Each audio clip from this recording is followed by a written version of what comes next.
warm welcome to this event where we are looking at the impact of Chinese investments in Zimbabwe. 在这里欢迎大家来到这里，大家早上好。在我们的今天的这个活动我们主要就是谈中国投资的对津巴布韦的影响。Our program is structured as follows. We shall begin right now with a few presentations that are looking at different aspects of China-Zimbabwe relations and investment here. And then later on we'll be joined by our VVIPs who are from the Ministry of Foreign Affairs and other government officials, as well as the ambassador of China to Zimbabwe. 我们的活动马上就要开始了。今天的安排是这样的，我们先做一些演讲。演讲之后我们的贵宾会过来，包括我们的使馆也会过来。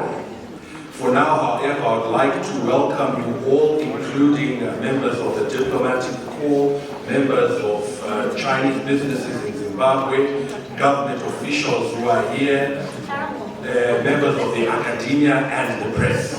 我首先欢迎所有的人过来参加今天的活动包括我们的贵宾，包括我们的政府的一些贵宾，还有所有其他人过来参加今天的活动。谢谢。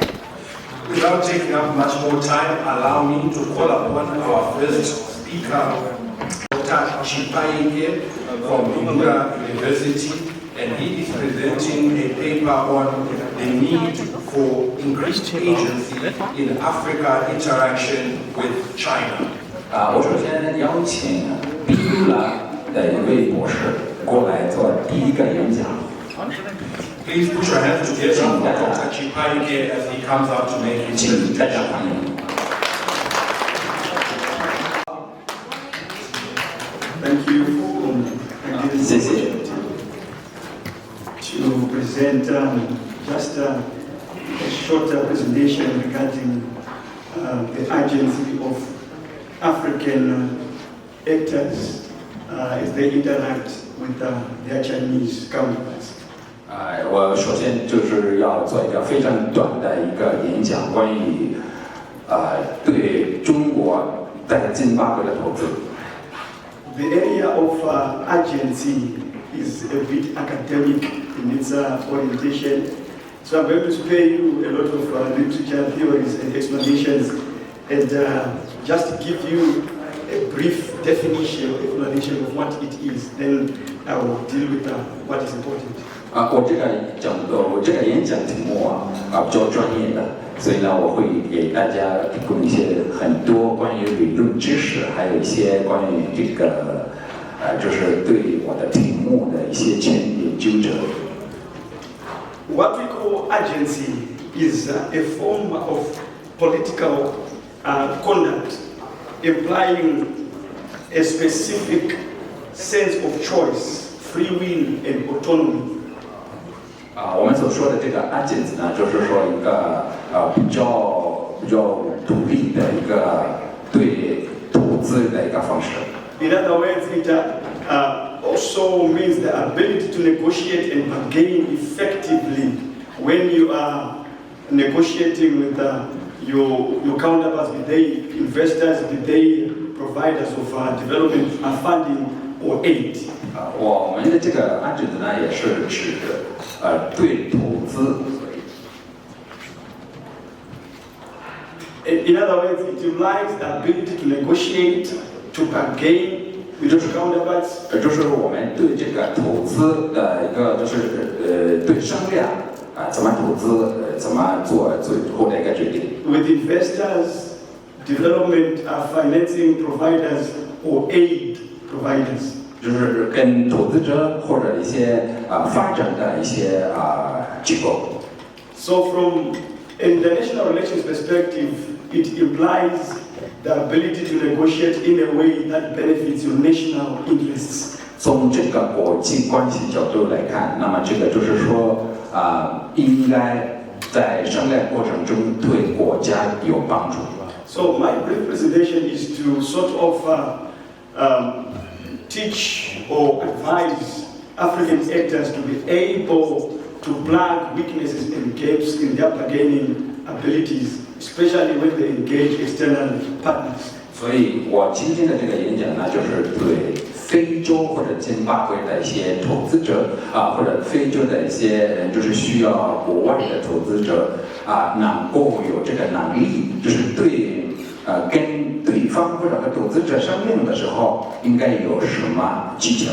We know that there are a lot of negotiations that have taken place or are taking place in the area of provision of concessional funding, provision of zero-interest loans, provision of grant aid, for example. All those are areas in which African governments, as well as actors, need to bargain effectively for them to be able to realize effective solutions to their development needs. 我知道，目前为止有很多就是非洲或者津巴布韦跟国外的一些投资者的一些协商。就是为了促进这个发展，也是促进这个津巴布韦的这个投资者，所以有很多类似的一些协商。Number one， 第一个 ，African actors with Zimbabwe, my own country involved, need to strengthen the role of Parliament and other legislative organs in interrogating the role, interrogating loan deals and investment deals. Which in a way that benefits their national interests as well as their local communities. 所以这个第一条呢，非洲国家就是包括津巴布韦内，那么应该由政府来加强对这个协商的这个过程，加强这个协商为了促进正确的发展，或者说有意义的投资。The literature has given us various examples of these kinds of deals that have been just signed at the executive level, but that have not been thoroughly examined by their parliaments to the extent that the interests of those particular countries were sacrificed, and it did not bode well, with the development of the country. 我这儿有一个例子有很多一些就是国外的投资者跟政府有可能协商之后签了合同签了一些合同之后，但是这些活动都没有有效的一些发展，或者有意义的最后的结果。Allowing Parliament and other legislative organs to interrogate loan deals ensures that there is no opacity and secrecy in deals, and that also contributes to accountability in terms of the implementation of those particular deals. 从我这个角度来看呢，我们的这些协商过程当中，就是包括比如说我们国家想向国外的国家或者政府借点钱这些协商应该是不是保密的，那是应该是开放的。The second way in which African actors can increase their agency is to involve a multiplicity of actors in the negotiations for development financing for aid, to ensure that the gaps that exist, especially probably that the government cannot be able to see, when they include civil society, when they include academia and other non-state actors, they may be able to negotiate and bargain effectively when they are negotiating those particular deals. 我们希望就是政府跟国外的企业或者投资者协商的过程当中，应该也包括一些当地的一些机构，包括我们的社会当中的一些特别有影响力的那种机构，也是应该是在过程的协商的过程当中也是参与。这样的话，我们会发现一些有可能政府发现不了的一些问题。This means that state-based notions of agency must now be done away with, so that we also include other non-traditional players in the negotiation, of deals that traditionally used to be negotiated only by government and those in the government bureaucracy. 所以我在这儿呢，我的意思呢，就是说，这个以前的这个做法都是政府跟政府之间的这个协商，只有政府参与。应该取消现在介绍新的方式，也包括我们当地的一些有影响力的机构。Number 3. 第三 We must also empower our own local communities to be able to negotiate effectively when Chinese contractors and companies come to invest in their communities in a way that will also ensure economic development, the construction of roads, drilling of boreholes, building of schools, in those particular areas in which the Chinese companies would be investing. 我们也应该对我们当地的一些企业或者个人，也是帮助他们对这个协商的这个过程有很好的能力，或者有足够的能力去协商。要不然到时候有很多地方就是商量之后，但是没有得到更好的共同的点。This means traditional leaders must be trained in the art of negotiation and bargaining. 这是说，包括我们的一些酋长或者一些地方的一些领导，也是需要通过这样的一个培训。My last point would be that trade unions must also be allowed to play important roles in monitoring the respect and implementation of labor laws when Chinese investors come in. 我最后的一个点呢，就是说我们当地的这些工会也是应该参与这个过程，特别就是国外的一些投资者到津巴布韦来投资他们应该对就是促进津巴布韦的一些法律，保证国外的投资者明白当地的一些条件。This stems from a research that we did in 2018, where it was noted that there is still a problem in terms of respect of labor laws by Chinese investors, probably because they do not have enough information regarding the Zimbabwean labor landscape. So it means also when they come, they also need to be taught in terms of how our labor landscape is in Zimbabwe, so that there will be reduced possibilities of labor disputes. 我刚才说的这些话也是根据我们18年做的一些研究。从我们的研究，我们发现有更多的国外的企业，包括中国的一些企业，有可能对津巴布韦的法律也不是那么了解，那么造成一些误会，还有一些矛盾。那么我们也希望就是我们当地的这个工会也对能够去教，或者就是让国外的这些企业对津巴布韦的这个法律有所了解。In conclusion, in a point that may not be very much related to what I've spoken here, but which is nevertheless important. 最后呢，我想就是从一首诗说一句话。We have the Confucius Institute at the University of Zimbabwe. 在津巴布韦大学有个这个孔子学院。Which I understand its aim is to ensure that we learn about Chinese culture and also learn about the Chinese language. 我知道这个孔子学院呢，它也是对尊敬中国文化，也是帮助更多的人了解中国的文化，包括我们津巴布韦人中国人了解津巴布韦的文化。My view would be that would-be Chinese investors, when they come here, the managers, supervisors, and so on who come this side, they must also probably be given a short module at the Confucius Institute where they learn our local languages like Shona, Tebele, etc., so that it becomes easy to communicate with the local population, because that area of communication is the one that has been given a lot of problems in terms of how these business deals are implemented, and also in terms of how Zimbabwean laws are supposed to be respected. 我是希望这样的，应该这样的做。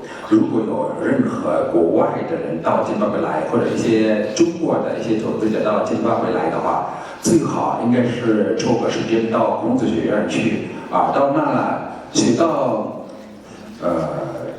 关于当地的文化、当地的语言，比如说修奈语、恩德贝勒语。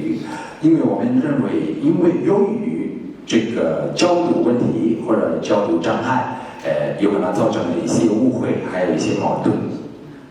Thank you for giving me this opportunity. 谢谢大家给我这样的一个机会。I'll leave with this Chinese greeting, ni hao. 我想跟大家说。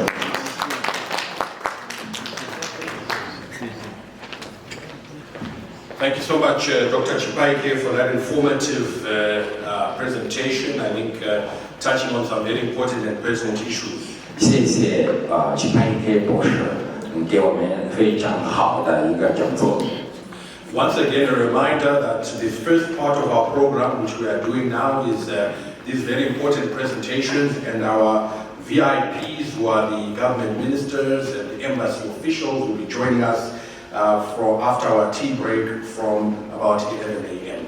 我再自己强调一下，就是我们的这个活动啊，早上我们会进行讲座，讲座之后大概就是10点左右，我们从休息回来之后，我们的 VIP 就是贵宾也会到城来。We would like to make this session as interactive as possible, so after we have had all the presentations, we'll also have an opportunity for question and answer and discussion. 我们也希望就是演讲之后，大家可以跟我们的演讲的专家交流交流。Allow me now to call upon our next presenter who will be giving us a Zimbabwe business environment and legal perspective, that is Talent Zungura. If I could please ask. 下一步呢，我们邀请我们的第2个演讲的人，他会对津巴布的这个投资环境做一个演讲，大家欢迎。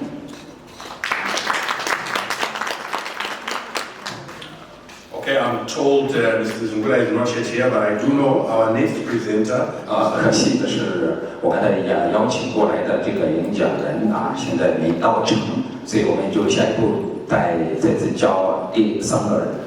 Mr. Oliver M.A.C. is our next presenter, and he'll be talking about environment and sustainable investment, gaps and opportunities for Chinese companies in Zimbabwe. 下一步我们邀请Oliver M.A.C. 先生马上过来，也对津巴布韦的这个环境做一个演讲，也是想帮助大家了解津巴布韦有哪些机会。Big round of applause for 我们邀请他。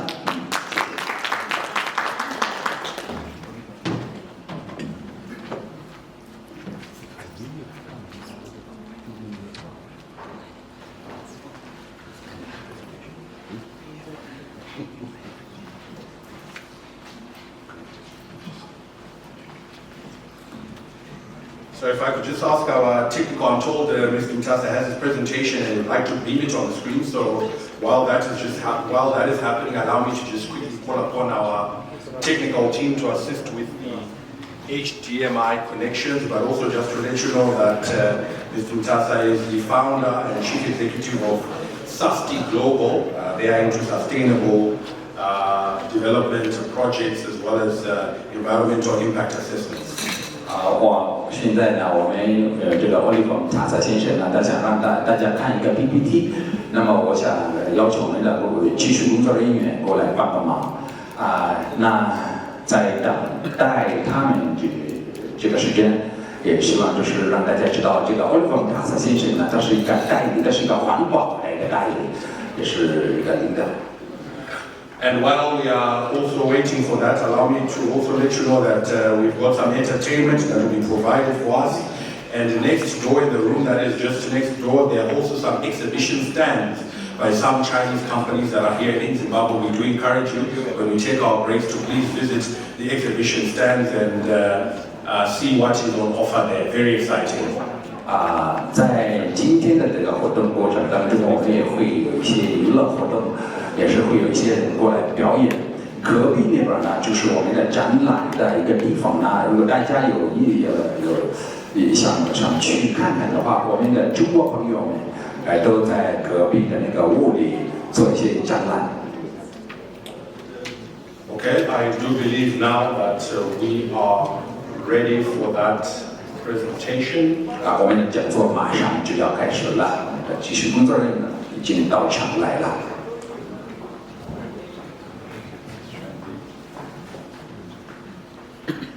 请大家耐心等待如果觉得无聊的话，可以唱一首歌。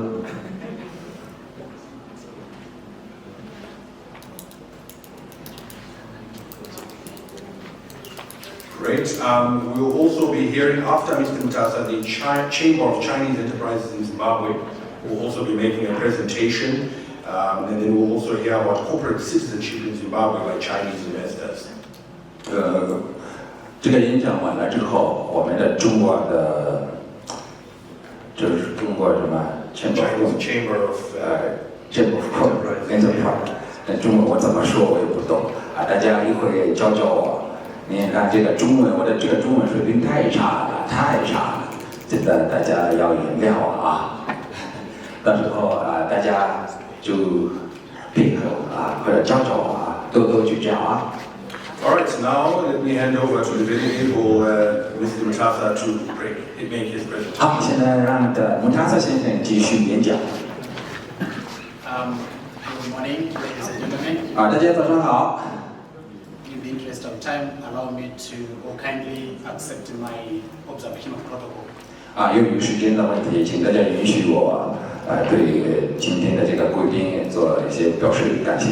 Thank you very much. My name is Ruzivo. I'm here to present on the impact of Chinese investments on fulfillment of the Sustainable Development Goals in Zimbabwe. 我今天的这个演讲呢，就是津巴布韦中国的投资对津巴布韦的一些影响。That's fine. The presentation is premised on the relationship that he developed since 2000, that had to do with the Look East policy. 我今天的这个演讲主要呢就是谈关于津巴布韦跟中国的关系。这个关系呢，就是从2000年开始，就是从往东走的这个政策开始，就有这个关系。Okay, you would agree with me. You would agree with me that China has been Zimbabwe's all-weather friend, and up to today we have seen a lot of investments coming in Zimbabwe as a result of that. 大家都应该承认津巴布韦跟中国已经保持了很好的关系，从以前到现在，而且这个关系一步一步加强。Then, who is Oliver M.A.C.? I am the consultant. We have done several projects for the Chinese in Zimbabwe, as shown on the map on your screen. 那么谁是 Oliver M.A.C. 呢？大家可以看从这个津巴布韦的这个图片，你可以看，我是一个在你们所看的这个红色标志出来的一些地方，就是做了很多一些关于环保方面的一些项目。The number of projects that we have done or that we have assisted Chinese acquire environmental licenses would include transmission lines, mining, and other ventures. 我们帮了不少中国的企业能拿到这个环保的一些手续，就包括建一些电方面的一些活动。Quite a number. I will not list the names that have been shown on the screen of the Chinese companies who we have worked with. 在我们的这个图片，现在可以看到很多跟我们合作的一些企业，这些企业我都列不完，太多了。In addition to the experience which is being shown on the chart there, we have also, or I am the president of the Environmental Professionals Council of Zimbabwe, which is a grouping of the professionals in environmental consultants. So being their president, I do receive reports as to what surrounds the relationship between Zimbabwe and China.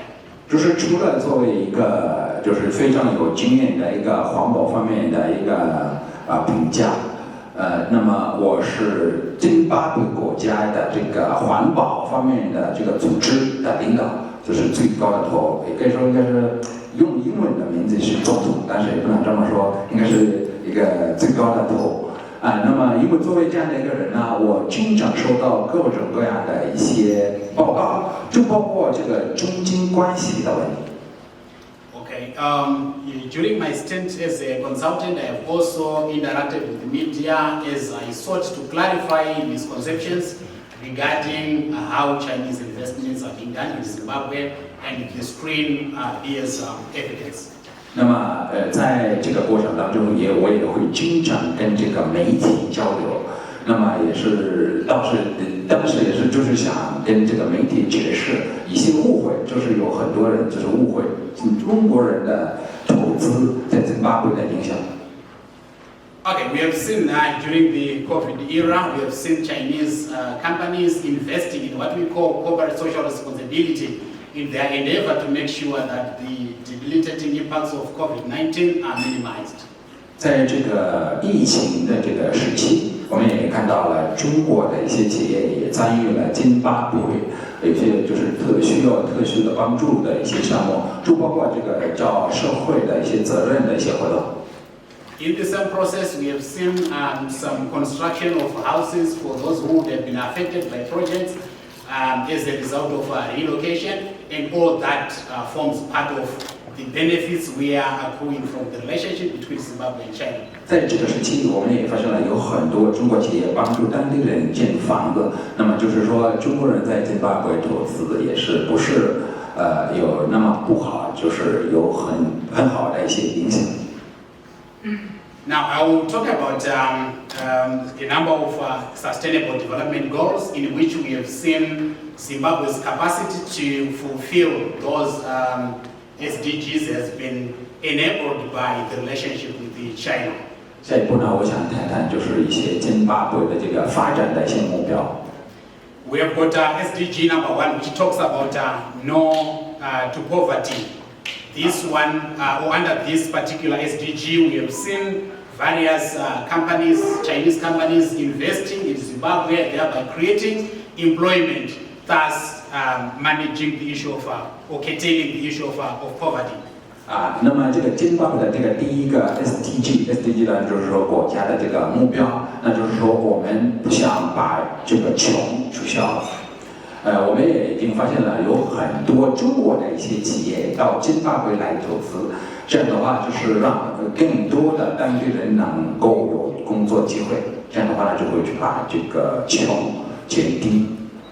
Under this section, I also need to mention the Dinson's steelmaking plant in Manise, which is set to employ quite a number of people directly and also indirectly, upstream as well as downstream. 目前呢，现在有一个新的公司也是投资到津巴布韦，因为它也会有大概有4000多的工作人员。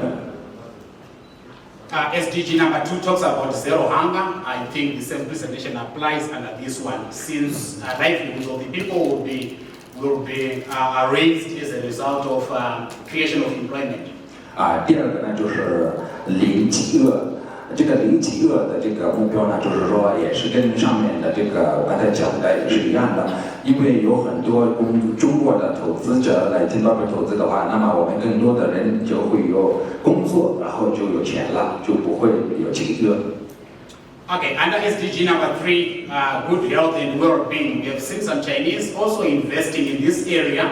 I want to mention the nut farm warehouse, which is being constructed within the premises of Sali Mugabe the hospital. That's one way in which we see healthy, or our endeavor to ensure good health is being enabled by the Chinese. 我们的这个第3个目标呢就是健康。那么对这个健康的方面呢，我也可以提到一个中国企业现在帮助津巴布韦建一个药库房。这个有一个公司叫国家的这个药公司叫南方，现在在我们的大医院里边建一个库房，这样的话也会对我们国家的发展有利。Since 2012, we have seen about more than 1,000 of boreholes which have been drilled in various communities, and that photo there is a photo showing a water dispensary site at Dinson. In Manise, there for the communities to benefit from that, and we have seen that happening across Zimbabwe. 我们这个第6个呢，就是提供干净的水，就是津巴布韦的另外一个目标。那么从2012年开始到目前为止，已经有超过了1000多个井被中国的一些企业打了。我们刚才看的那个图片呢，就是有一个公司已经给村民打了井。Okay, under SDG number 7, we talks about green energy. We have seen companies like ZZEE, Zimbabwe Zhongxing Electrical Company in Wange, which recently constructed a circulating fluidized bed type of boilers, which are able to run on various fuel types, and then there's a technology to combat production of sulfur dioxide, as well as nitrogen dioxide, as well as a number of greenhouse gases. 我们也就是第7个呢，我们津巴布韦也是就是希望能够有一个我应该叫它干净的能，就是按照这个体系，但就是说为国家提供就是对环境我没有就是没有不好的影响的能。那么在这样的话，我们已经有这个阿里巴巴的这个电方面的这个建设，我们这个应该是有中电还是什么，我忘了这个公司，也是为津巴布韦提供了很大的一个帮助。However, we look forward to a lot of investments around solar technology as well as wind. 就是除了这个水能，我们也希望就是能够有更多的一些企业在这个太阳能方面也进行投资。Okay. Then on corporate social responsibility, like I indicated earlier on, a lot is happening around the Mutoko area. Roads are being maintained as a result of these good relations that we have with some Chinese investors. 那么对这个社会的这个责任，我刚才提到的一个项目，那么有很多中国企业现在也进行了一些很好的一些工作，就包括这个在木托库那边啦，有一些中国企业也对当地人也提供了很多帮助。Okay, and then I was talking about the good side of our relations. Let me go to the other side of the coin, which talks about some criticisms. 我刚才谈到的就是好的方面，那么现在我也想，就是提到一些有可能不是那么好的一方面。Where media has been characterizing Chinese investors on the other side of bad implementation of CSR. A case in point is the Mutoko granite mining, of which if you go to the ground, you will see that a number of investors, a number of operators are there, but then the blame is placed on some Chinese. 好那么在木托库那边现在有一些就是做这个采石矿的一些公司，有媒体也做了一些很不。Such narratives is very important that the Chinese investors embark seriously on CSR. 那么就是说，我们的这个中国企业在津巴布韦投资，最好呢，应该是对这个社会也有责任，也做了一些对社会的一些贡献。Another discussion came around the coming in of BEFA investments in the Dinde area of Wange, where we were told the locals were supposed to be moved to pave way for the exploration activities, and then some drilling in grave yards was also happening. 在湾基那边呢，有一个新的公司也刚过来了，名字我都没听明白，应该是北什么什么。这个公司呢，叫北发 investment， 北发投资。那么在湾基那边呢，他们就是逼当地人工作，或者是把当地人都拆走了。他们觉得就是媒体做报告的时候，觉得这样做的是不好的。然后他们也是提到，就是当地人有自己的一些坟墓的地方。你也知道，我们当地人就是对这个坟墓也非常尊敬，也觉得就是我们国家应该尊敬的一些地方。那么他们说，这些公司到津巴布韦来都不尊敬这些习惯，就把一些坟墓都拆走了。So this media onslaught is a risk that the Chinese investors should also consider working on, because it has got ability to taint even your image as well as your reputation. 那么我们的这个中国企业，我想给你们几个建议。这个媒体的这些报告，如果媒体的报告对你不是那么好的话，那有可能也会影响到你在津巴布韦的这个投资，所以大家也应该注意一下。If you look closely at the photos which are shown there, the two photos next to each other on top there, they are showing a hole drilled next to the grave, so they were in media. 大家可以看一下，就是从这个图片，这是一个坟墓，坟墓旁边就打了一个井，这是一个中国的一个企业，他都不尊重这个旁边有人，这是一个死人。Then a photo which is to the southern side of the first college is showing a borehole wall which was drilled at my farm in Wedza, and just showing that how media can lie and present facts that way. Look at a wall which is as a result of drilling in walls which are by another means. 那么我现在给你们看的这些图片呢，这是我们津巴布韦的媒体作假的一个准备，就是这些景有的呢就是有呢自然的就有这样的一个景，那就是说这是一个中国的一个投资者过来打了一个景，所以呢这是说明做媒体它对我们的投资有可能会有很大的影响。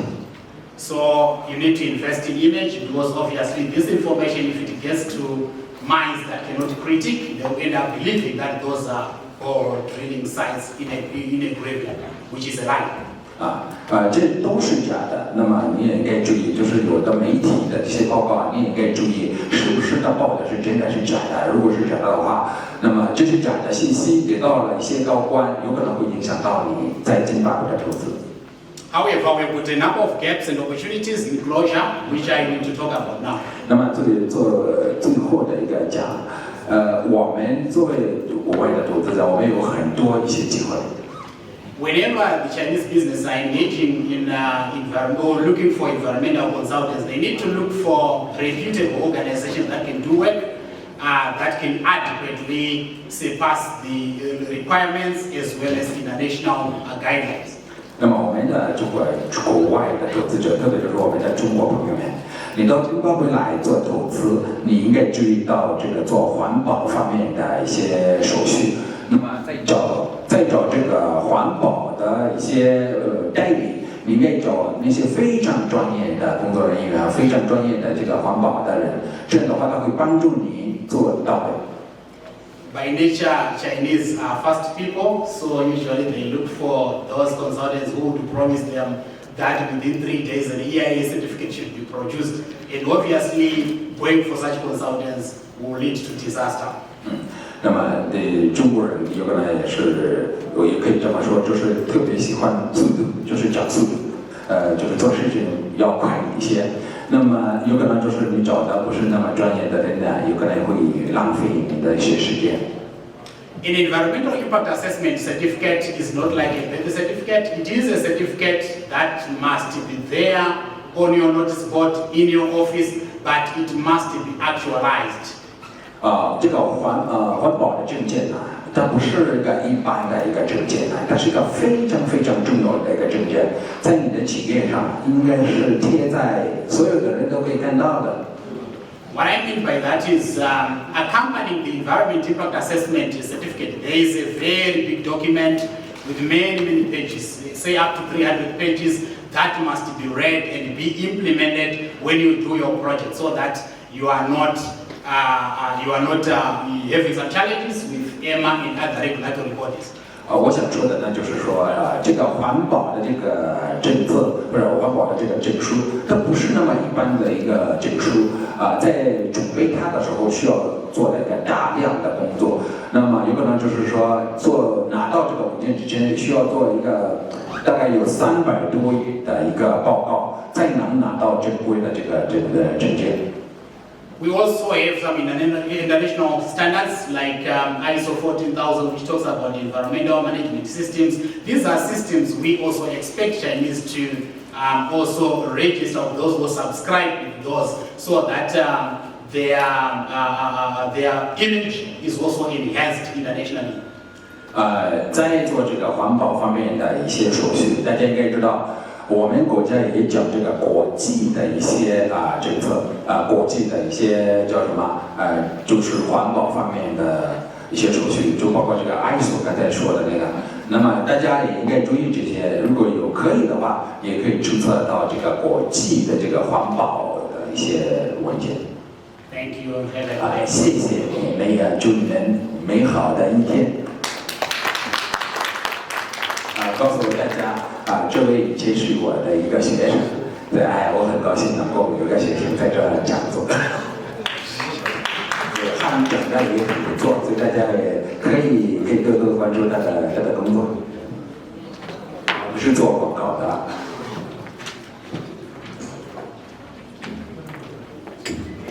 Fantastic. Thank you so much to Mr. M.A.C. 谢谢M.A.C. 先生。Because I sympathize with the gentleman who is doing the interpretation here, he has been, with the translation, he's been standing for so long and speaking for so long. We're just going to take a short 5-minute break for some entertainment. Well, we give him some time to have a sip of water, and then we'll come back. And now, when we do come back, our presentations will be from Chinese businesses that are actually operating here to share some of their experience. 我不知道他说的是真的是假的，我不知道他怎么知道我累了，我都没有累。他说因为在站的时间太长了，所以先给大家休息休息，休息的时间大家喝一点水，或者到隔壁那边去参观参观啊，谢谢大家。Okay, see you in a very short while. Thank you.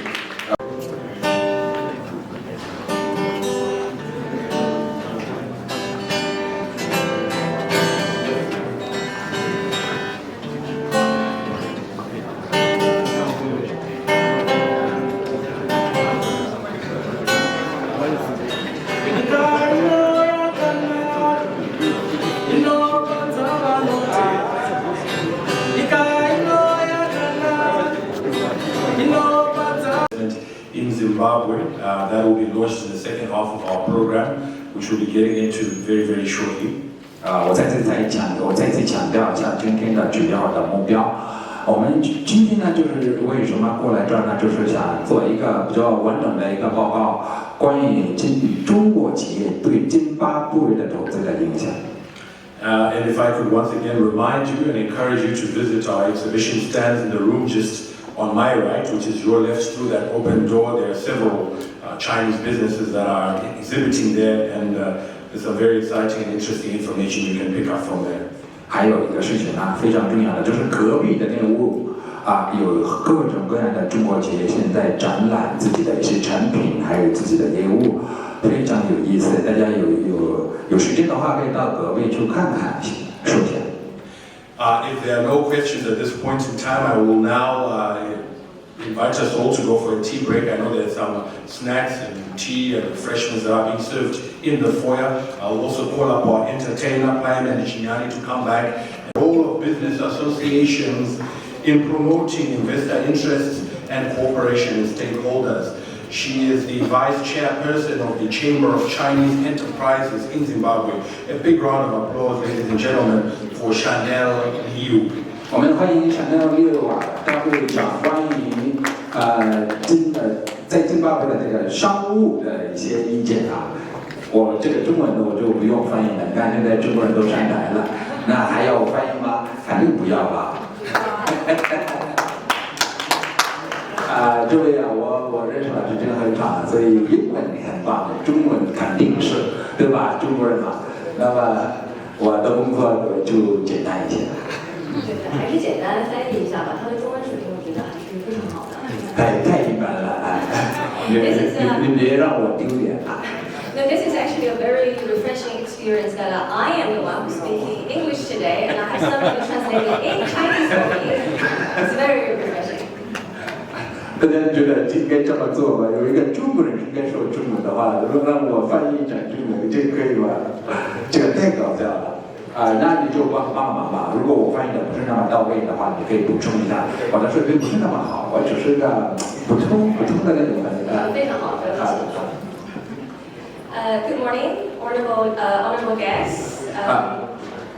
Let me just. Member of diplomats here present, member of media, invited guest. 大家好，尊敬的这些媒体，尊敬的这些中国政府的部门，大家早上好。Mengguanani. Mengguanani. Ini sekarangku Nanti Chanel. Ini 我的名字叫Chanel. Okay, as far as the Shona I can go, that's only 2 lines.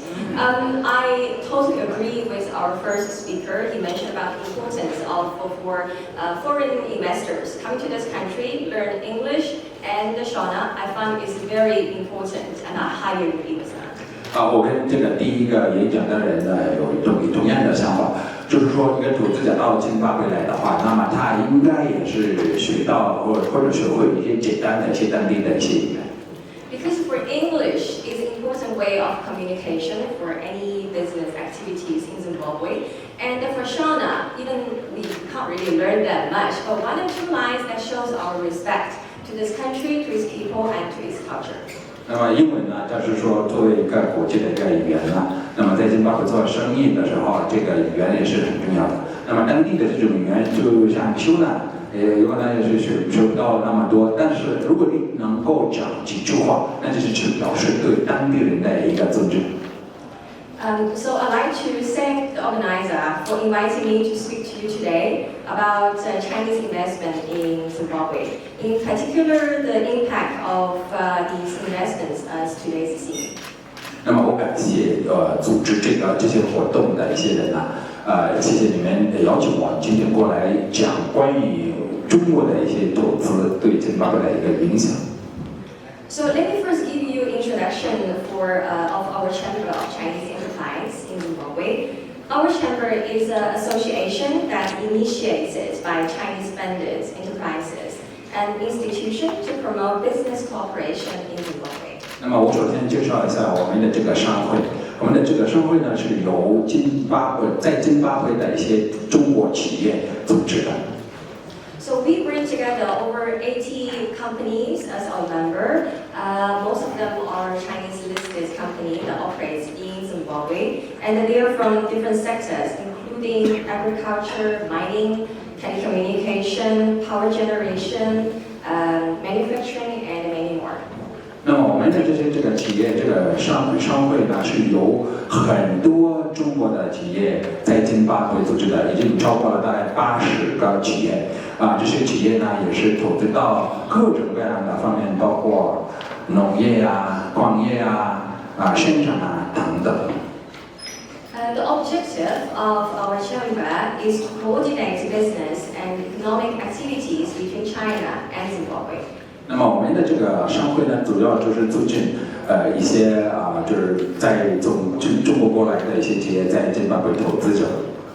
As a non-profit organization, we actively engage Chinese investors in investing in Zimbabwe market by promoting mutual contact and strengthening business ties, as well as the culture exchange between our two countries.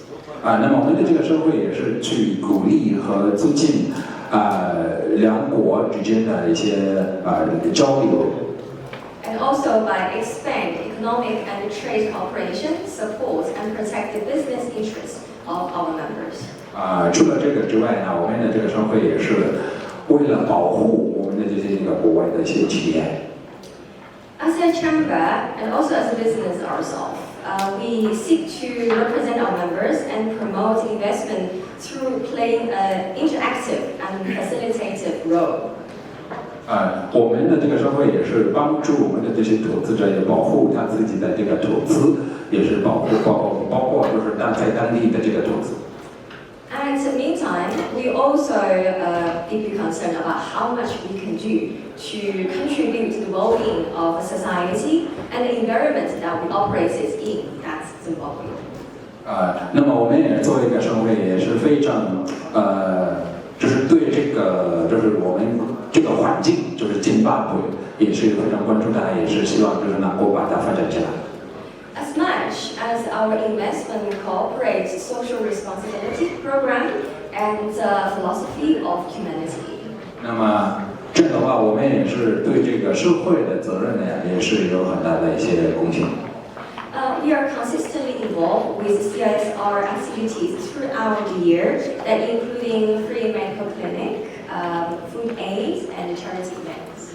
我们就是全年都是这样，就是对这个社会责任也做了很大的贡献，就是包括健康方面的一些医疗提供为当地人提供一些医疗等等。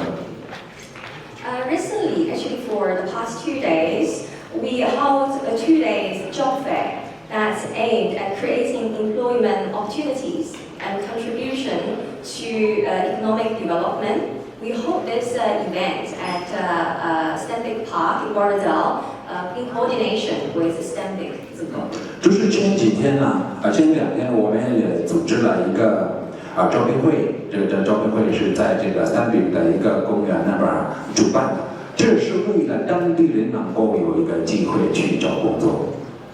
Taking the context of global economic downturn and employment rates in Zimbabwe continue to rise, we believe creating more and a better quality job is a key to boosting economic growth, reducing poverty, increasing social stability, and assisting business to grow into a healthy direction.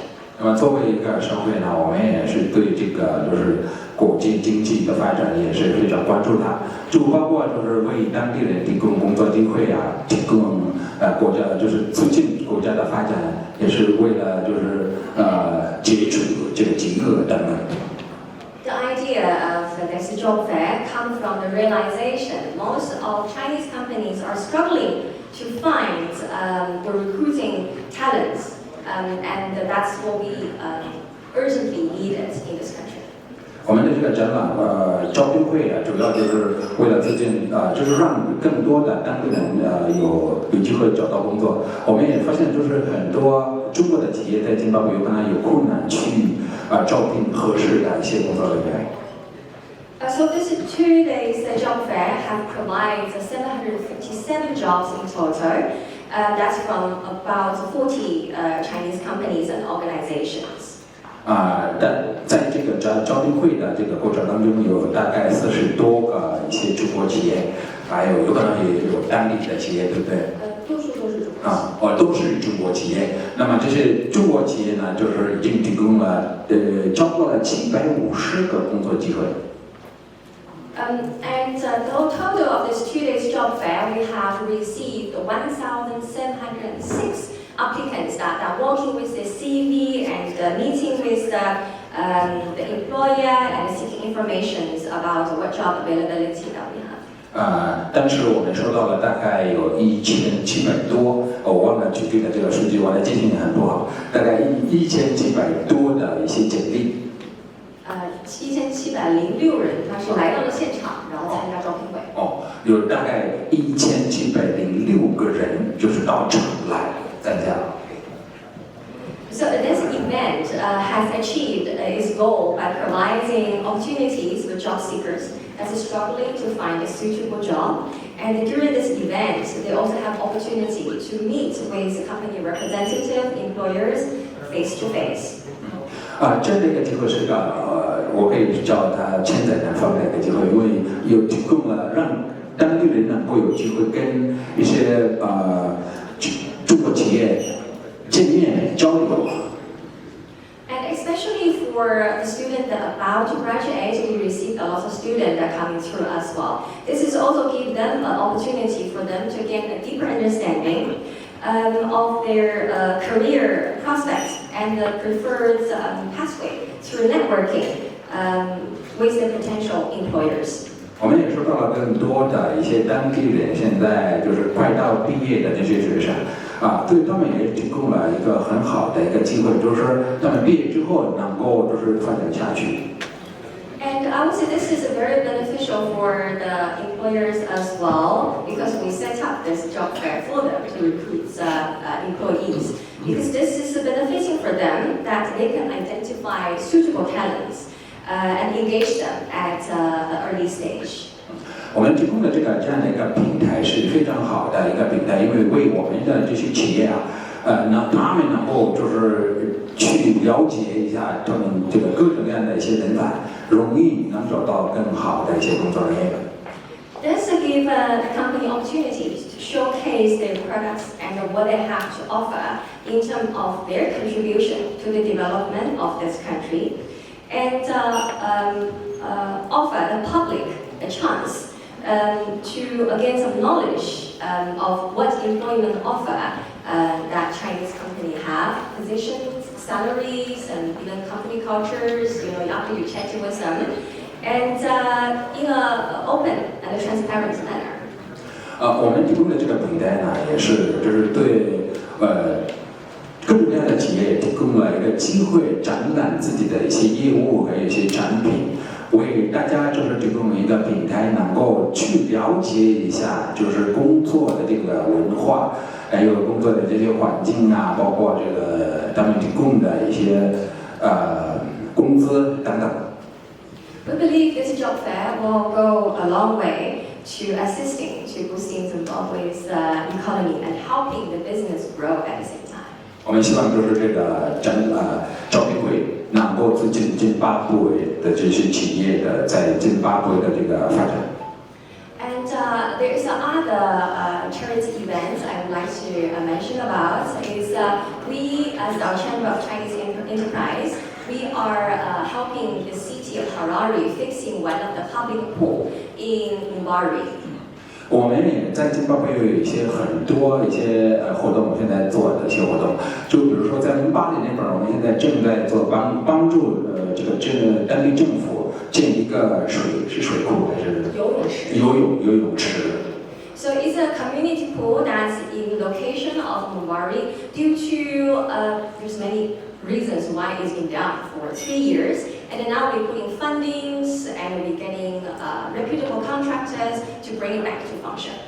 这个我所说的这个是游泳池，已经有大概3年的时间都没有用了。那么我们就是帮助这个政府呢找钱呢资金去投资到那。So this pool will benefiting. There's over 45 schools in the area, and the idea for fixing the swimming pool because I've read a lot of newspapers in the recent years. Their children, they in the holidays they play in the river and they're drowning in the river because they don't know how to swim. I think it's very important that this public pool can be back to function, and as the students from the school they have opportunity to learn how to swim. That's a very essential life skill. 那么我刚才说的这个是游泳池呢，它对这个社会、对我们的村民也非常有用。因为前几年我在报纸上读过关于一些小孩在想过河的时候，或者去水里那边玩的时候都被淹死了。那么如果在我们的社会有这样的一个游泳池的话，那么我们的孩子都会有机会去学习游泳，这样的话，那么就是对我们很好。所以在这种巴黎呢，这个游泳池也会对大概有45个学校会提供的帮助。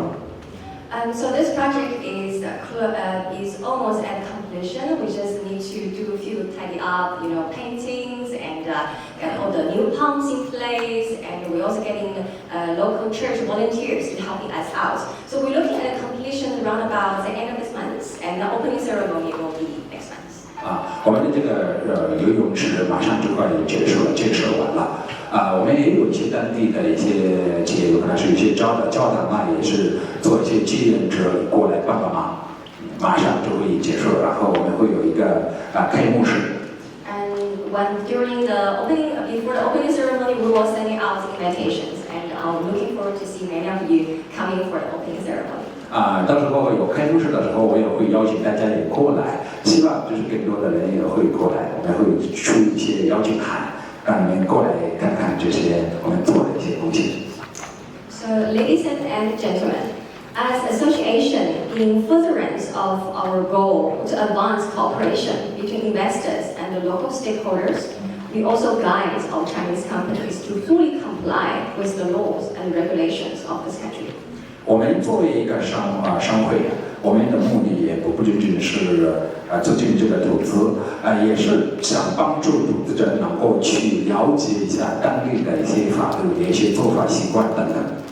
And I only highly agree with our second speaker talking about awareness of protecting environment, because we also, as our chamber, we enhance awareness to our chamber's members for environment protection, protect Zimbabwe's natural environment, historical and cultural heritage.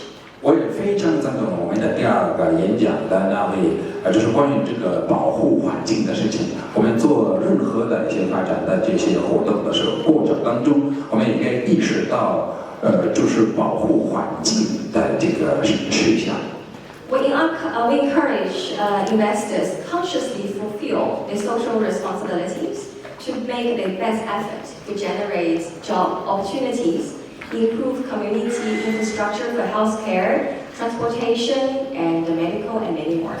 我们希望就是我们的这些投资者在提供工作机会的同时，能够为社会做一些责任，就是包括这个建设方面呢，就是包括提供更好的一些社会方面的一些设施。But in the meantime, we also oppose the imposition of unreasonable demands on investors that exceed their capacity. and the slandering of investors by any organizations and individuals in denial of their real contribution. 我们不是希望就是我们当地的这些企业或者政府或者什么的，这是为我们的这些企业就是提供或者就是一些没有道理的那种压力，就是一些就是有可能做不到的一些要求。对于在他的能力之外还要求更多，这种行为的话是完全不被提倡的。And at last, we hope this seminar will assist us in identifying the gap and the challenges in relation between Chinese investors and Zimbabwe at large.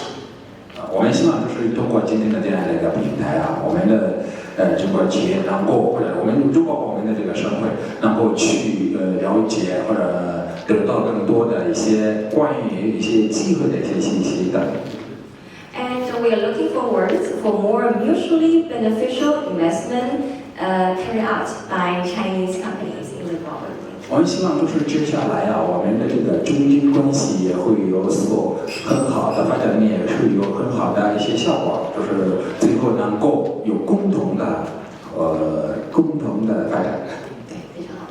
So that is the end of my speech, and I would like to thank our translator. He has done a fantastic job. So round of applause for him, please. 我也感谢他帮我在翻译的这个过程当中帮我翻译一些我不懂翻译的这些材料，谢谢。谢谢。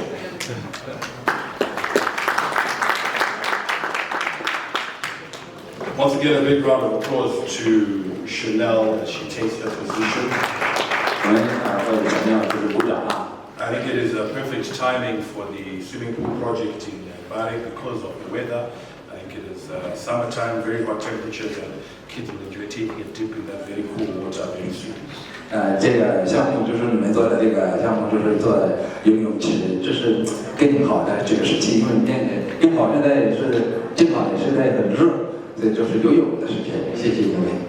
Fantastic. Let us now move on to our next presentation. Our next presenter is speaking about corporate citizenship in Zimbabwe beyond just the investment figures. Please put your hands together for Mr. Johnson Y. Wang. He is the Managing Director of Sino Zimbabwe Cement Company. 下一步我们邀请下一位演讲是一个中国的一个投资。Technical team, get the presentation ready. 我现在可以休息，太好了，一个翻译啊。Good morning, ladies and gentlemen. I believe that today the seminar organizers is providing very warm treatment for these Chinese. Sorry about that. M.A.C. And but I just want to take this opportunity to thank for such kind of actions and arrangement. But personally, I'm not familiar in English. I can't use, but even I'm prepared with a full English speech. But I don't want to understand by the translator or whatever the wrong interpreter. So I will be providing my English translators with me. Thank you. Sorry about that. Okay, so please allow me to speak Chinese. Because here almost half of the attendant is Chinese people. So from me, I will be changing to Chinese, and my interpreter will be translated to English. Before that one, the guest of the owner, distinguished guest, and fellow investor from the Chambers of Chinese Enterprise in Zimbabwe, ladies and gentlemen, good morning. Today, I'm Johnson Wong, the managing director of Sino Zimbabwe Cement Company. As the principal officer of China Zimbabwe Joint Ventures companies, which is a successful operation operated in Zimbabwe more than 20 years. I was in trust by the senior organizations to share with you some personal experience of the investment in Zimbabwe. Followed one, I will be my personal feeling, and only be reached 3 core view, and particularly hope this one can be assist the investors, new investors, particularly new investors in Zimbabwe. 谢谢。第一个我想说的，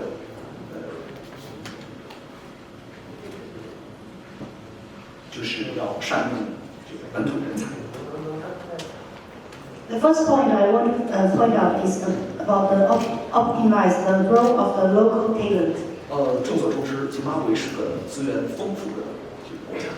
这个当大家把目光聚焦在各种各样的自然资源，尤其是这个矿产资源的时候，请不要忘记，请不要忘记大量的本土人才，尤其是大量受过良好教育的这个本土人才，他们才是最重要的投资津巴布韦最重要的这个战略资源，充分的调动和发挥这个本土人才的这一战略资源的作用，我们是投资津巴布韦成功的秘籍之一。It's well known that Zimbabwe is a resource-rich country. While still focusing on various natural resources, especially mineral resources, investors should not overlook the vast human capital talent available in Zimbabwe, especially given the large number of well-educated local talents, as they are the most important strategic resource. To fully mobilize, assimilate, and integrate the role of local talent as a strategic resource is one of the secrets to successful investment in Zimbabwe.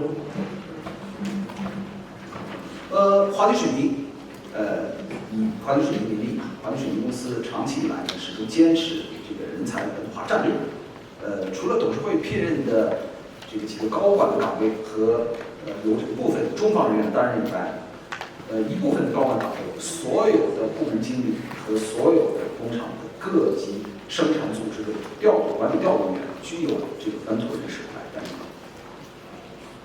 Sino-Zimbabwe Cement Company has always adhered to the talent localization strategy. Apart from some positions of senior management appointed by the board of directors, all heads of departments as well as the production and management personnel at all levels of the plant are held by local employees. Only a small number of technical personnel and some key operational positions are held by Chinese nationals. 这个只有少数的技术人员和部分关键岗位的这个岗位由中方人员来担任。这个中方人员的占比不超过整个全场这个人员占比10%。这个为本土制造业和其他工业企业培养输送了大量的技术人员，助力津巴布韦国家经济发展。So the proportion of Chinese personnel in the plant does not exceed 10% of the entire workforce. Over the years, the Chinese technical team has trained and delivered a large number of local technicians for the manufacturing industry and other industrial enterprises, which has contributed to the Zimbabwe national economic development.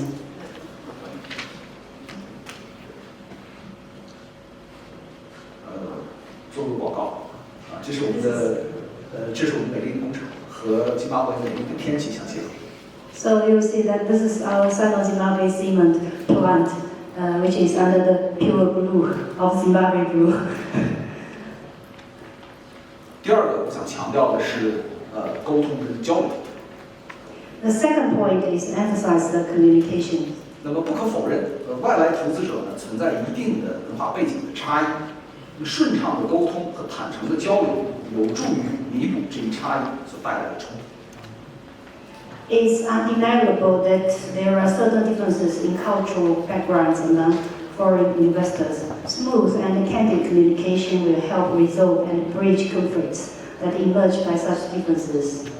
作为一个领导者，要善于将各种作用力方向不同的力量团结凝聚成合力，那么而不断的强化沟通和交流，尤其是与本土员工之间的沟通，最终形成有共识的合力，是投资者克服困难、确保投资成功的关键。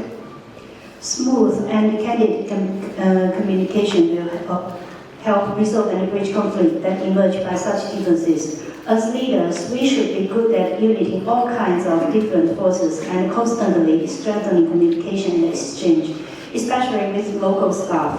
to eventually form a united joint force with a certain consensus which is key for investors to overcome difficulties and ensure the success of the investment. 花园水利公司注重支持工会的依法独立运作，并保持各级管理渠道的沟通顺畅。生产经营中遇到问题，除了管理团队群策群力以外，还定期召开工会会议，倾听各级 M.A.C 员工的意见，尤其是在经历困难时期，我们的员工和企业相互依存，共克时艰。Sino-Zimbabwe Cement Company focuses on supporting the independent operation of the workers' union in accordance with the law and maintains smooth communication at all levels of management. In addition to the concerted efforts of the management team, regular union meetings were held to listen to the opinion of M.A.C employees at all levels to address the problems encountered in the workplace.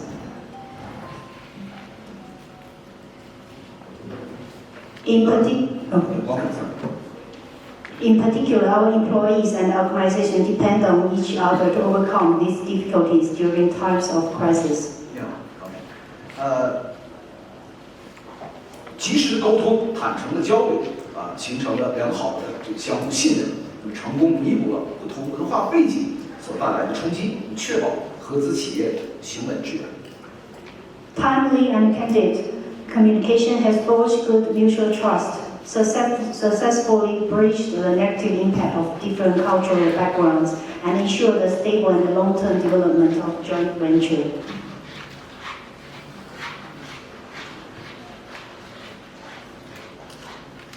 第三个，我想说的是，我们要常怀感恩之心，不忘回馈社会。The third point is we should always be grateful and committed to the corporate social responsibility. 毋庸置疑，作为投资者，他们带来了资金、技术和管理经验，当然要符合当地国情和民情。那么，希望获得合理的回报和成功，理所当然。Undoubtedly, investors have brought the capital and technology as well as management expertise that definitely matches the local national conditions. So it's understandable that they expect reasonable returns and success in investment. 但是，请不要忘记，这些成功无不发生在这块富饶的土地上，无不来源于生长于这块土地的勤劳津巴布韦人民。However, it should not be forgotten that all these successes have taken place on this abundantly endowed land, and the fruit have come from the hardworking Zimbabwe people who grew up on this land. 作为投资者，我们要常怀感恩之心，不忘回馈社会，谨记双赢才能持久。As investors, we should always be grateful, never forgetting to give back to the society and their corporate social responsibility, and remembering that only win-win relationships can last. This is a photos of the contribution for some school, which is before and after. It's in the local community. This is the inside of the school. Also, the class conditions.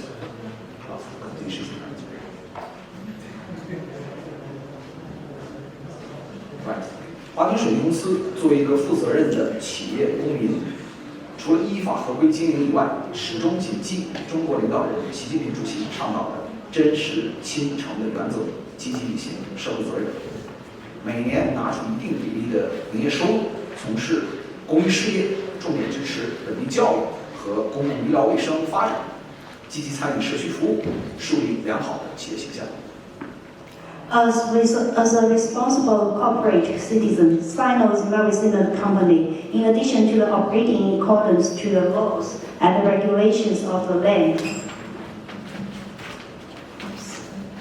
we always keep in mind the principle of sincerity, real result, affinity, and good faith put forward by Chinese leader Chairman Xi Jinping, actively fulfills social responsibility commitments, devotes a certain proportion of annual revenue to public welfare undertakings with focus on supporting the development of local education and public health care, participating in community services, and establishing and maintaining a good corporate image.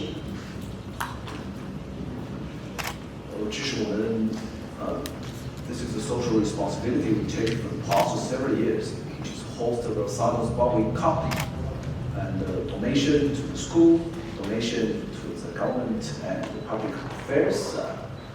We are host that free medical treatment teams, and also we are some of the students under our scholarship learning and training in China side. Until now, those students is already graduated and back from China. Even 2 of them, actually it's 2 lady of them, now is already working and employed by some of our company. 这是我们华金水泥厂近几十年来做的一些社会公益的一部分。有一些我们资助了学生到中国留学，但甚至有2位学生已经毕业了，回到华金水泥厂工作。还有一些我们也主办也协助3位做一些这个公益活动，比如说那个医疗院义诊啊，还有捐赠一些东西给当地的社区。这是我们的一点Sign of Zimbabwe's story about the social corporate social responsibility. 华金水泥公司致力于发展环境保护事业，使用更高的国际标准，满足环保生产。同时呢，致力于提高通过环保事业和不断的社区服务来提高社区居民的生活水平。Sino-Zimbabwe Cement Company has put emphasis on environmental responsibility as it strives to achieve the world-class environmental stewardship. The company has also demonstrated generous responsibility in its commitment to establish and develop social services in its operating environment, which has uplifted livelihoods in its communities. There are the core values which are changed in the company's vision, mission, and value.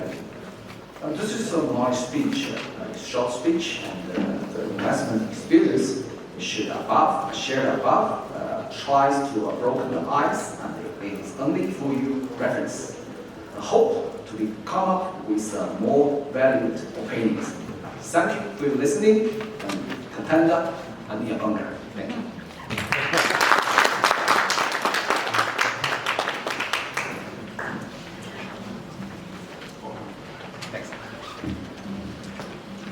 Put your hands together again for Mr. Wang as he takes. 再次为王先生鼓掌。 Thank you so much for that presentation. Now, 谢谢王先生。 I would like to, as I mentioned earlier, make this as interactive as possible. So I'm sure some of you may have some comments, some questions, some contributions that you'd like to make to some of the presentations that we have already had here. Here's an opportunity for us to do that. We have another roving microphone that I'll ask to be made available. 我刚才跟大家已经说了，我们的这个平台啊应该是交流的一个平台。那么现在呢，如果大家有任何的问题或者任何的一些要补充的一些地方呢，那么这是一个很好的机会跟大家交流交流。会有一个麦克风，你在哪需要用麦克风的话，大家可以把麦克风交给你。 So if you have any questions or any contributions to any of the presentations and presenters that we have already had, just raise your hand and we'll give you this opportunity to do that.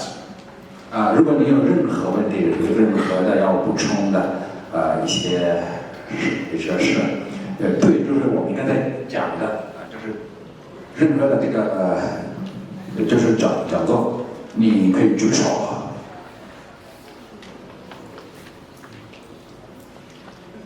是不是大家就像我的学生一样，就是怕说话呀？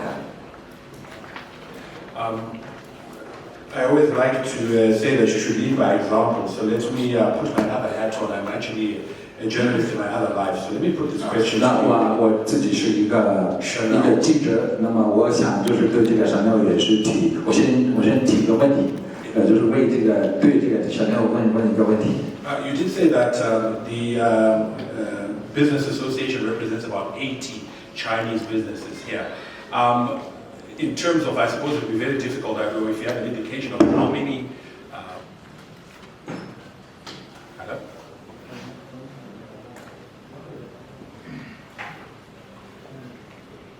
Okay, we should be back now. Yes, there we go. 80 businesses. I know it's difficult to say how many in total Chinese businesses are here, but is that, do you think, a fair representation of all the businesses that are here? And in terms of those that are not on board, is there any particular reason why they haven't come on board? 我想提问的就是你刚才就是演讲的时候你说。 But that's only presents parts of the Chinese companies present in Zimbabwe. There's not only one of the chamber of Chinese entrepreneurs. There's other Chinese associations also. We are mostly Chinese listed company or government-owned company, and other Chinese associations, some of them they are initiated earlier than us, and they have a small Chinese business or private owned companies also under their member. They also contribute a very large part of boosting Zimbabwe's economy. But for our chamber only, our total companies hire around about 100,000 local employees in Zimbabwe. But I don't have really the number of how many people the other Chinese associations hire at the moment. 我们的这个商会虽然是有80的这个主商。 Good morning. My name is Arthur Nyamkapa. 我的名字叫阿达南盖拉。 I am from the Ministry of Industry and Commerce. 我是工商部门的一个部长。Mine is more of a comment, and it's like this. In the ministry, we have a department which is responsible for corporate social responsibility. 在我们的这个部门呢，我们有一部分是包括这个就是社会责任的。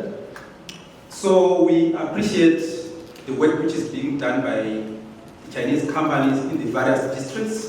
我们非常感谢那些工作，就是那些中国的一些企业正在做一些社会的一些责任工作。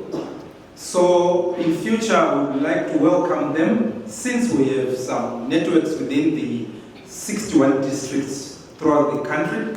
因为我们在大概有61个地区，就是最包括的一些商务的一些地区，那么我们也是欢迎大家也是加入。 Thank you. 谢谢。 Thank you so much.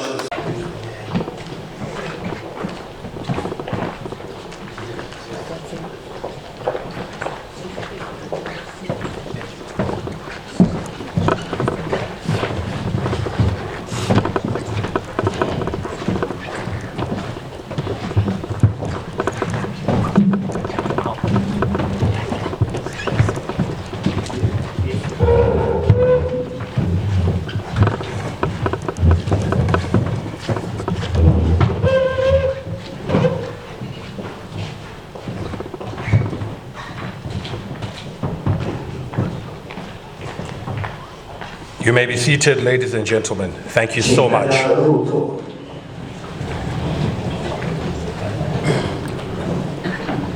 Once again, ladies and gentlemen, allow me to acknowledge the arrival and the presence of our guest of honor, none other than the Minister of Foreign Affairs and International Trade, Ambassador Frederick Shava. 请大家允许我表示感谢我们的外交部部长 Frederick Shava 先生。 Allow me to acknowledge the presence and the arrival of the Ambassador of China to Zimbabwe, Mr. Guo Xiaochun. 请允许我介绍我们的驻津巴布韦大使馆郭尚群大使。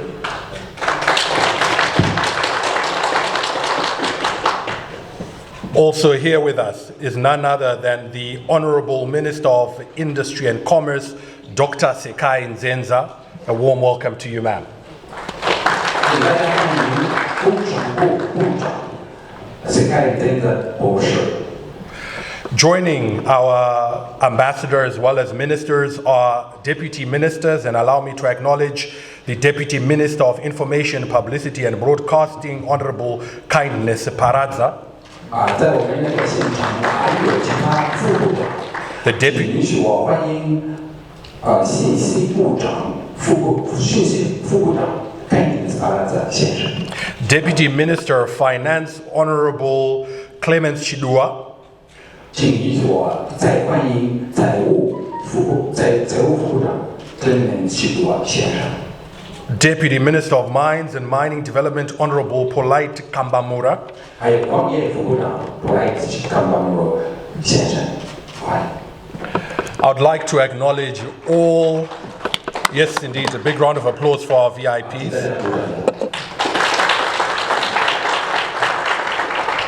I would like to acknowledge and thank and welcome all senior government officials who are here with us. 在此，我想欢迎所有政府部门的一些代表， Representatives of the Chinese Embassy in Zimbabwe, 还有一些在津巴布韦代表的一些中国大使馆的一些代表， the Chinese business community and businesses that are represented here, 中国的一些企业的代表， representatives from different diplomatic missions who are here with us. A warm welcome. 以及所有的一些贵宾到城来今天， Representatives of the press and media, 还有一些媒体的一些代表。 and all other guests who may not have been covered in these brackets. We certainly want to welcome you all, acknowledge you, and thank you for your presence. 有可能我在欢迎大家的时候没有提到你的这个职位，我请欢迎所有到现场的各位。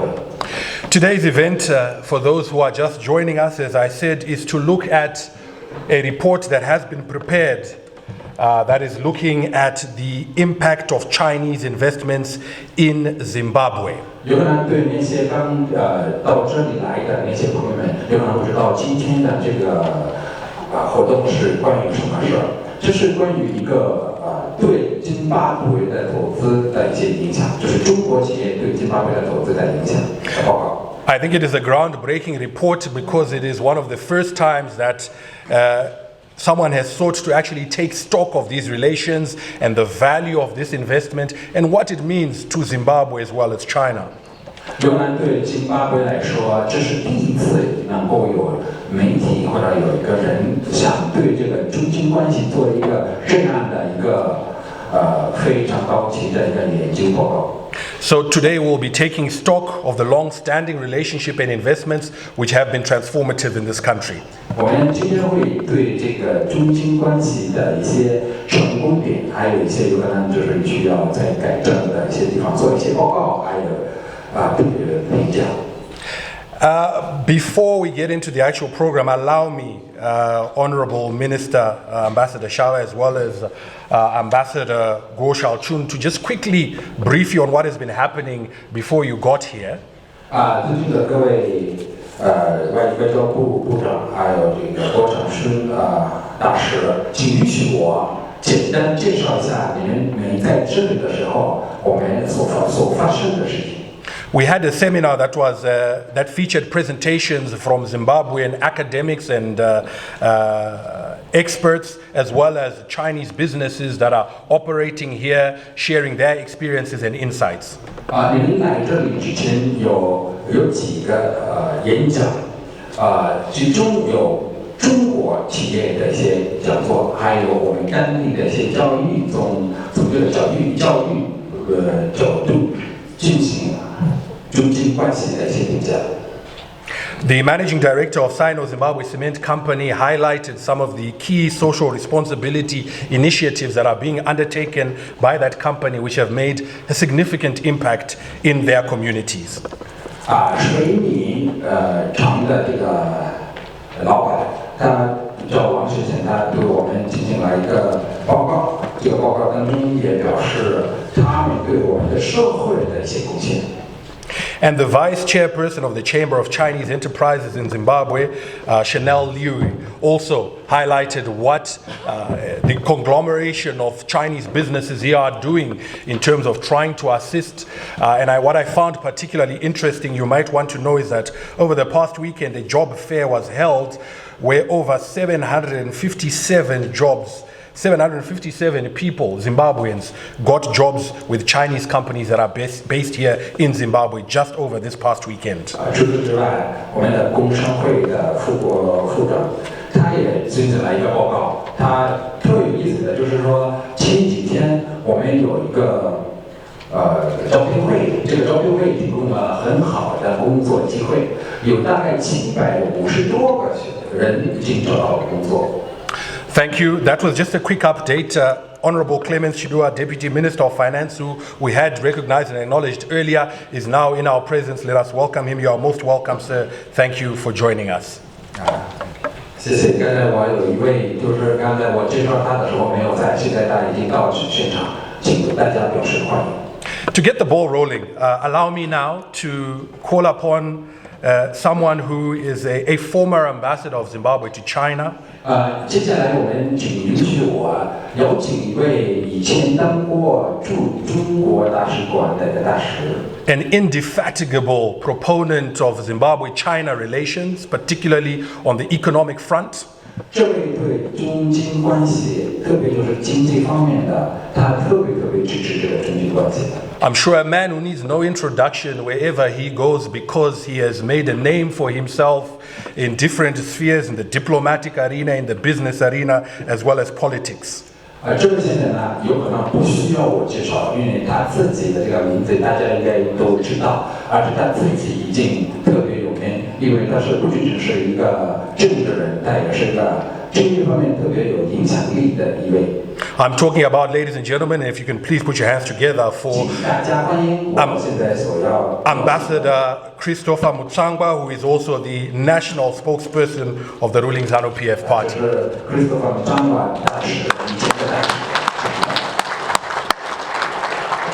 He will come to share some of his insights, and his presentation is lessons from the past and present, the implications and trajectories of Zim-China relations.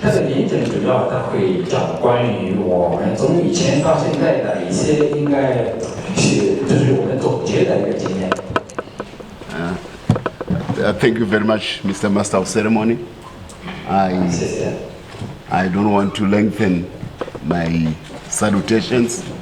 I will start with the Minister of Foreign Affairs and the Ambassador and Minister Nzenza and all the deputy ministers.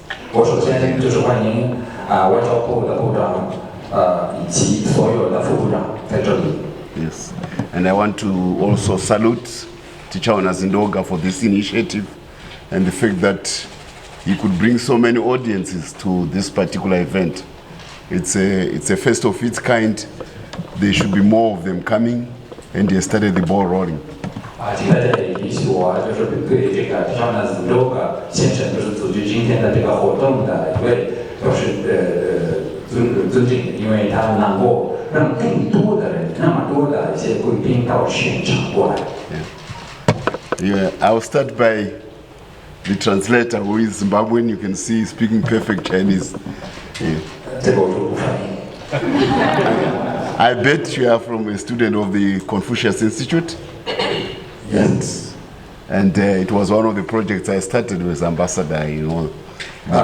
对大家来讲的就是我是孔子学院的一个苗子，在中国孔子学院学习汉语。他在中国的时候，他就是促进中经关系的时候，他就是让津巴布能够有这样的一个学习汉语的一个点。非常感谢，谢谢，跟你说。Thank you.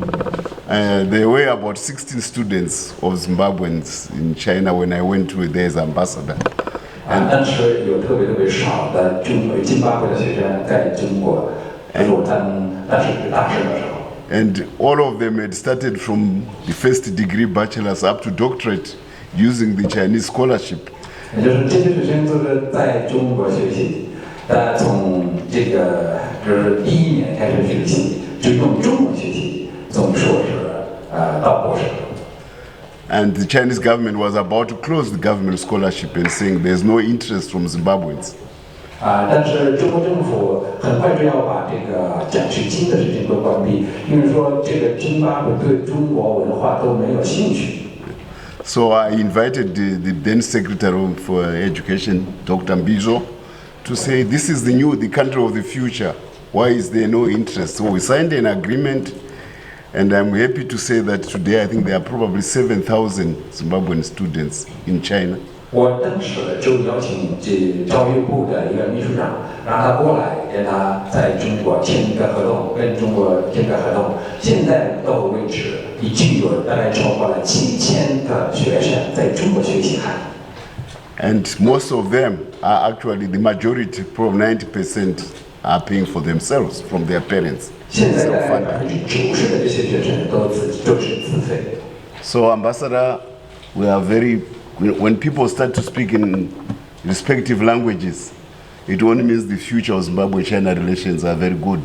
大学主持人想，如果我们当地人能够用对方的语言沟通，就是表示这个中经关系是有希望。Then the other aspect is that when I went to China, there were 3 companies, Chinese companies. One was Walong, which built the stadium.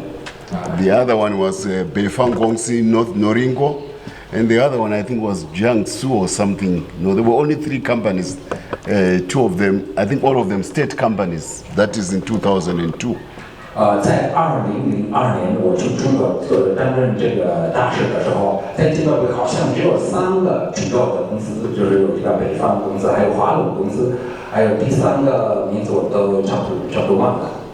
I'm glad to say today there are so many thousands of Chinese companies in 我 Zimbabwe. 今天特别高兴能够就是向大家表示，现在就是做个报告，现在有特别多的公司进到津巴布韦来投资。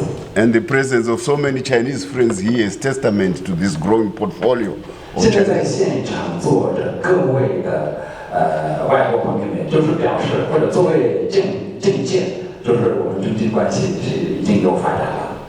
And related to it is, remember I said there were state companies operating in China. The initial phase of our engagement as ambassadors under the Luquist policy was that they were mainly state institutions who were involved, and there was one particular state institution, which is China Export-Import Bank, which was in charge of all the relations with Africa. 我当时担任这个大使的时候，中经关系就是说，只有国立的这些公司能够投资到津巴布韦，而且好像当时有一个银行叫出口银行，就是管理这方面。Working with the ambassadors, colleagues in Beijing, we virtually encouraged the Chinese government to allow more financial institutions from China to use their experience in development to actually go into Africa. And we had more financial institutions come to Africa. 就是通过我和我对方的这些大使商量和协商，我们最终跟他们就是同意，可以让更多的一些就是可以提供资金的一些企业，包括银行，允许他们就是鼓励一些私人的企业到津巴布韦来投资。Not just Zimbabwe, I can follow Chinese, just Africa. 不仅仅是津巴布韦，他能听懂中文，所以他刚才听到了我翻译的不到位，不仅仅是津巴布韦，也是包括非洲整个州。Yeah. So in 2006, President Hu Jintao made an important decision that Chinese financial institutions, which were previously only focused on Europe, Japan, the United States, and a few OECD countries, should now also look at Africa as an investment destination. That was a seminal decision by the Chinese government. 到06年的时候，胡锦涛主席当时也去鼓励这些可以提供资金的一些企业，让他们就是以前是提供为欧洲国家或者其他的这些发展国家提供资金，当时就是允许他们到非洲，也是投资到非洲。And the impact was phenomenal. When I arrived in Beijing, the trade with Africa was $10 billion in 2002. When I left Beijing in 2007, by 2008, the trade was 80 billion. Today is 250 billion. America's trade with Africa is probably 220 billion or something like that. you can understand the amount of progress which has been made. 我刚才在想这个 billion 怎么翻译。我去中国的时候，这个非洲跟中国的这个交往，在经济方面的交往大概有1000万，还是应该是1000万美金。但是我回来的时候已经增加到8000万，然后现在好像已经有，是你怎么说呢？ It's 240 billion today. 我再想想，我的数学不太好了，大家算一下。So you can see the opportunities which are before you. 所以可以看到这个投资机会也非常大。I want to pay particular respect to a Zimbabwean banker who was working at Standard Bank South Africa, Pindi Nyandoro. She came to Beijing as the CEO of Standard Bank South Africa, and she negotiated the first major outward investment by a Chinese financial institution, which is the largest bank in the world, ICBC, into the South African Standard Bank. It was $6 billion. She was the driver of that investment. And today, Standard Bank in Africa is the largest banking institution on the continent. And the reason they chose Standard Bank was that it was Afrikaner, it was not European, it was not American. So Afrikaners are Africans. So she drove that investment, Pindi Nyandoro. 有一位我想就是向他表示非常尊敬，叫Pindi Nyandoro。他原来是一个银行，这个银行是非洲银行，叫 Standard Bank。这个他是第一个人就是到中国就是进行这些投资的这个协商。 而且他的这个影响力非常非常大，当时就是他第一批投资，就是他批准的或者就是通过协商，最后给到的这个最终的投资大概有600还是6000万，6000万美金。Now, I've talked about the state sector. What has since happened because China's modernization has been so rapid. They've started to breed their own private companies. And they've done well at home, and some of them are now even also becoming major companies on the global stage.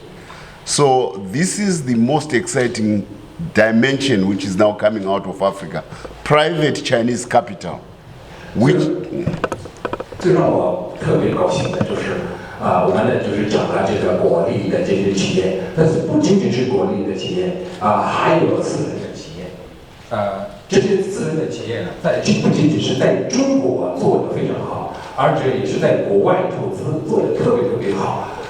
这些企业呀，慢慢的变成了特别大的一些企业。So for the Zimbabweans who are here, I want to encourage you now to look at China as a source of global capital. And global capital has no color, it has no continent, it has no country. It's neutral. It's only a question of how capable are you at risk taking. So, you know, don't listen to prejudices. You are just looking at businessmen who could as well be American or Japanese or Chinese, and they are competing. And I want to say Chinese private entrepreneurs, they are doing very well in Africa.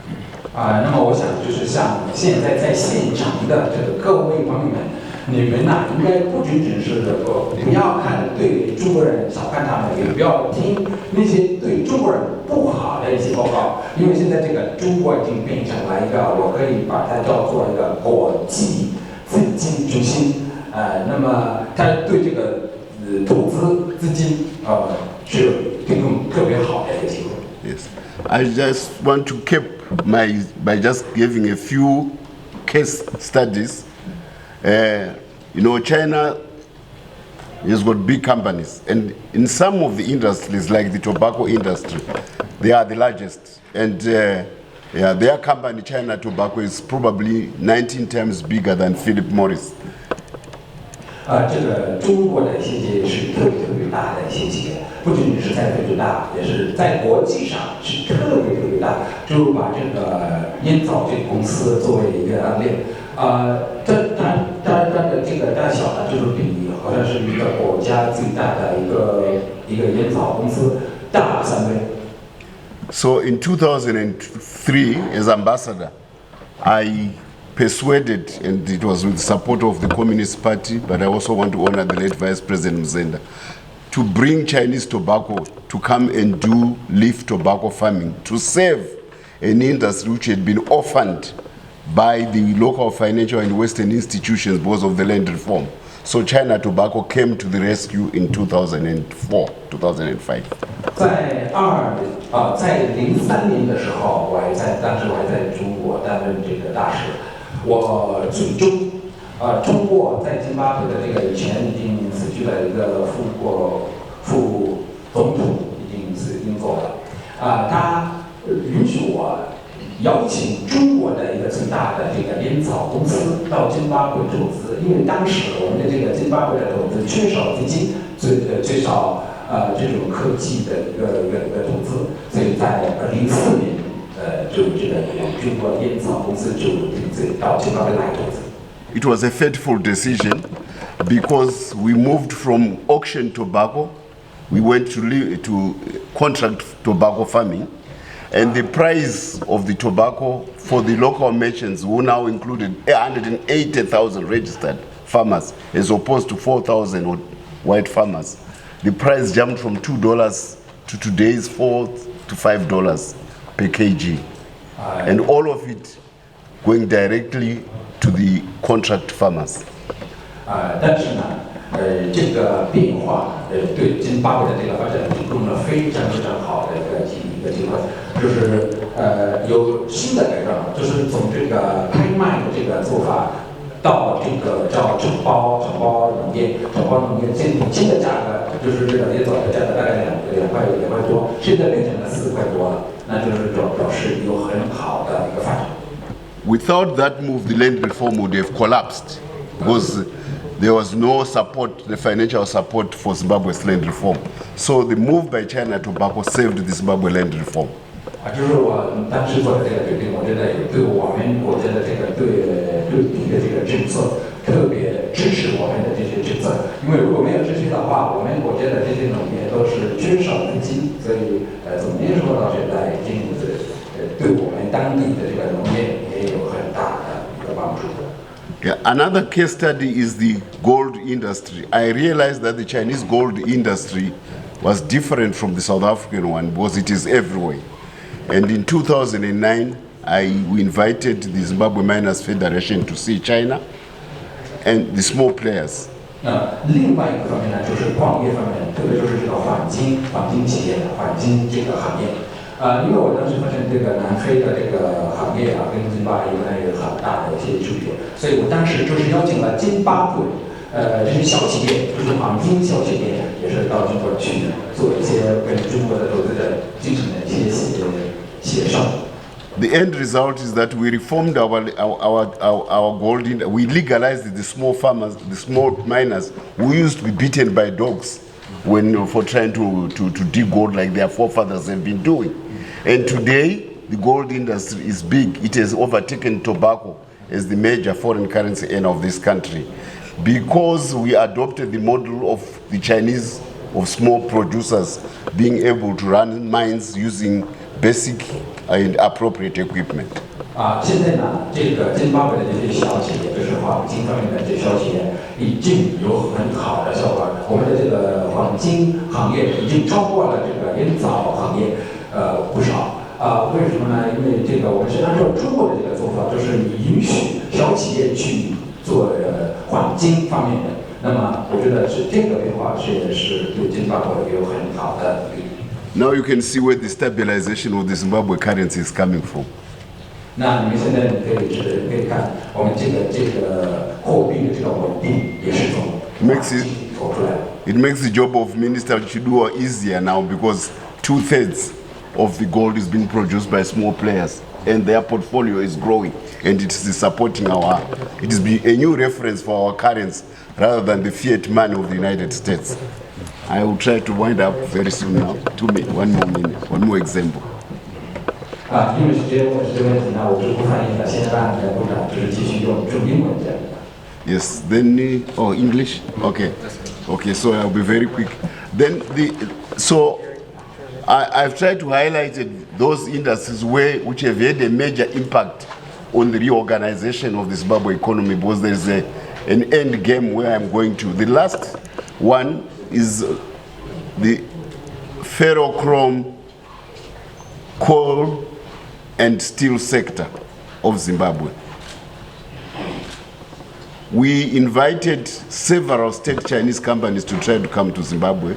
It was challenging. By 2014, when I was in cabinet, we had identified a major Chinese company called Tsingshan. They came to Zimbabwe to do ferrochrome in Selu. We tried to push in cabinet that they do steel in Zimbabwe. Unfortunately, the former cabinet felt that doing steel in Zimbabwe was not it was too big for us. This is notwithstanding that God had given us the best steel sector resources on earth. So we thought God was mad in that cabinet to give us those resources. So the project stalled from 2014 to 2018. Then when Operation Restore Legacy and President Mnangagwa came in as the president, we resumed the relationship with that company. And as a result, we have now more ferrochrome furnaces in Selu. We have now moved to coking coal ovens in Wange. And now the last stage of that project is the Dinson Discope steel plant in Manize. Now this company, which is in Manize, for your own information, is the world's largest producer of stainless steel.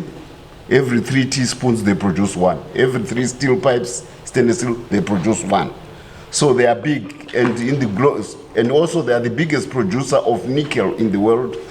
2 months ago, they closed the London Metal Exchange because some Western companies wanted to sabotage them. They closed it and then revived the London Metal Exchange. The company is called Tsingshan.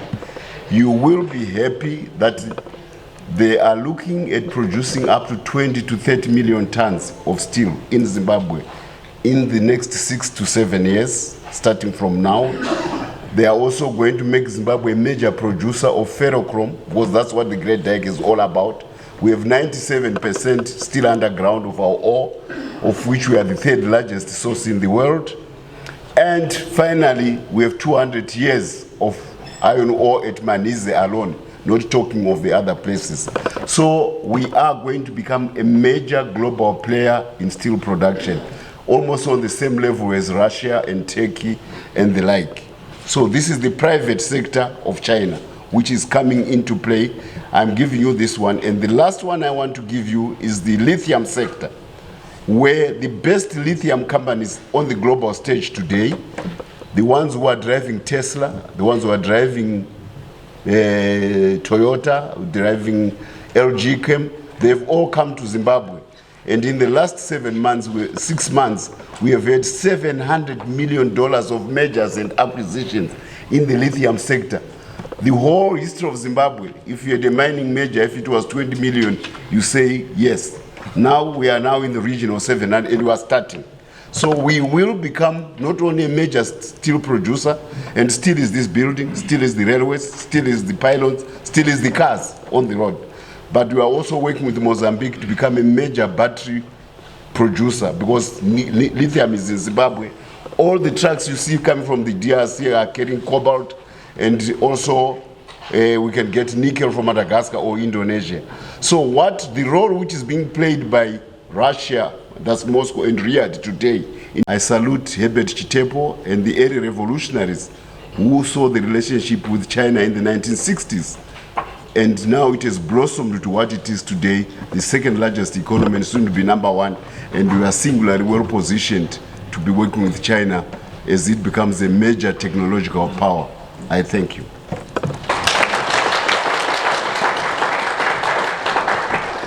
Thank you very much, Ambassador Mutsvangwa. He could go on and on because such is the depth of the relations and the investment between these two countries.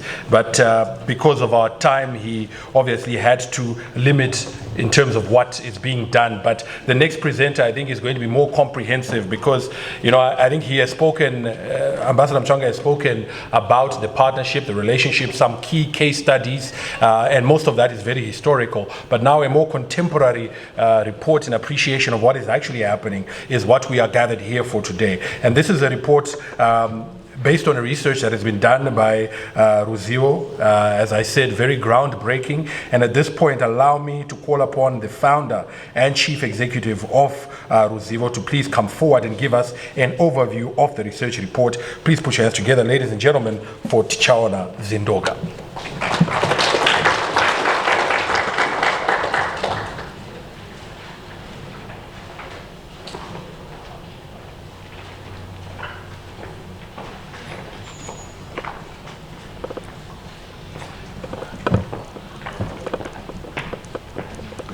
If I could just ask our technicians to please come and assist us in terms of getting the presentation on the screens, plugging in the HDMI cable, but in the meantime, Tich can get started.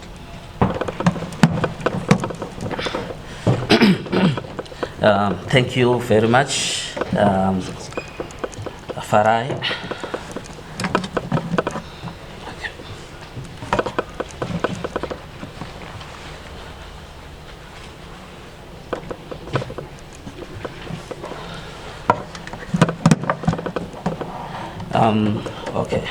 Thank you very much, Master of Ceremonies Farai, for conducting and shepherding the event thus far. We really appreciate that. I would like to first of all acknowledge the presence of the Minister of Foreign Affairs, Ambassador Shava, the Ambassador of People's Republic of China in Zimbabwe, Ambassador Guo Xiaochun. I'd like to acknowledge the presence of Minister of Industry and Commerce, Dr. Nzenza. I'd like to acknowledge the presence of the Deputy Minister of Information. We call him in our sector KP, that's Corporate Kindness Paraza. I would like also to acknowledge the presence of the Deputy Minister of Industry, rather of Mines. Right, who is that? The Deputy Minister of Mines, that's Vakambamura. Would also want to acknowledge the presence of the Deputy Minister of Finance, that's Deputy Minister Chidua. So my task really, as this opening segment, is to tell us who we are as a Ruzivo Media and Resource Center. I think first of all, I can see a number of familiar faces. I'm from a background of journalism, and I'm so happy that we have a number of journalists here present. But I will not waste time dwelling on that. First of all, I just want to give us our audiences a brief of what Ruzivo Media and Resource Center are. So, first of all, we are a fully registered entity and think tank running under the eponymous Ruzivo Media and Resource Center Trust, and we were formed this time last year. We are a homegrown, patriotic, progressive entity seeking to further the national interest through creation of relevant discussions and discourses. As per our trust mandate, we have a number of objects that we need to fulfill, and these are, among others, we want to provide a platform for media, academic and public discussions, inquiries and studies into emerging issues concerning Zimbabwe, Africa, China and the rest of the world. We want to provide media solutions, mentorship and training in Zimbabwe. We want to produce, curate and distribute media products, newsletters, periodicals, special publications, and so forth. And we, I think for the purposes that we are gathered here, this is most important. We are acting as a think tank to provide insights, commentary, briefs on emerging and existing issues within the political, economic, social, environmental, cultural spheres, locally and globally. And then we also do strategic communications, where we craft strategic communication strategies for various entities. Lastly, we want or we seek to interact and seek friendships, partnerships, affiliation, and associations with similar projects in Zimbabwe, Africa, and beyond. So these are, I'll give a rundown of our activities now. We conduct and curate researches, polling, and surveys. We produce publications, journals, and research papers. We support public affairs activities by governments, non-governmental organizations, civil society, and other bodies. We offer solutions-based strategic communications, blueprints. We are a solutions-focused center and discussing and debating global and local issues. So these are some of the things that we do. Our services, our products and services, our flagship product is the Review and Mail. It's still an electronic-based newspaper, illustrated there, very colorful. I'm sure we are the most aesthetically pleasing publication to come to Zimbabwe right now. We are available on our website, reviewandmail.com, social media as well as the beautiful paper alluded to. So we are the first organization to dedicate ourselves to fully providing Chinese companies with strategic communication services, and some of them are here today. I see colleagues from the Chamber of Chinese Enterprises in Zimbabwe, China Business Association, and so forth. These are our colleagues. And as part of our services, we are also touched by the prevailing social, economic, political issues that are bedeviling our country. So we have offered some colleagues at government, at the ruling ZANU-PF party, some blueprints that they can consult to look at some various issues. So we are doing this from a very patriotic standpoint, so that the image of our country can be protected as it is under attack right now. Okay, so going forward, we want to be Zimbabwe's premier center for discussion of global and international issues. We want to build and have capacity to provide solutions for issues and challenges affecting organizations and entities. We want to be the market leader in terms of generating fresh ideas and implementing communications, knowledge-based solutions for entities and governments. We hope to assist companies, other entities in this endeavor. As well as alluded to earlier, we seek to build synergies and linkages with local and regional bodies and similar-minded organizations. Then lastly, going beyond. We want to go forward, but we can also go beyond. So as an organization that is just 1 year old, we are a young and fledgling enterprise. We hope to grow with Zimbabwe in the new era through assisting Zimbabwe to achieve a knowledge-based economy within the context of national development strategies. As just alluded to the NDS1 document, I'm sure colleagues in government will attest. The National Development Strategy 1 says in part, an informed and knowledgeable society is a prerequisite for creating a national shared vision and a collective sense of national identity. So we find ourselves seeking to fill this role and facilitating through our activities how Zimbabwe can attain a knowledge-based economy through our center. So beyond that, We hope that we can assist government of Zimbabwe in particular to develop an effective and information communication strategies to accurately inform the nation and the international community. So this is also one of the challenges that are there in the NTS1 strategy document, and we coming from outside the mainstream media and other information highways, we know that there's a gap there in terms of crafting these blueprints to assist government and to assist the people in general. So beyond Zimbabwe, we want to create a new zeitgeist of information in Africa and the global south through the creation of networks of information and knowledge. So in part, this is what we are, and this segment we end here. Thank you very much.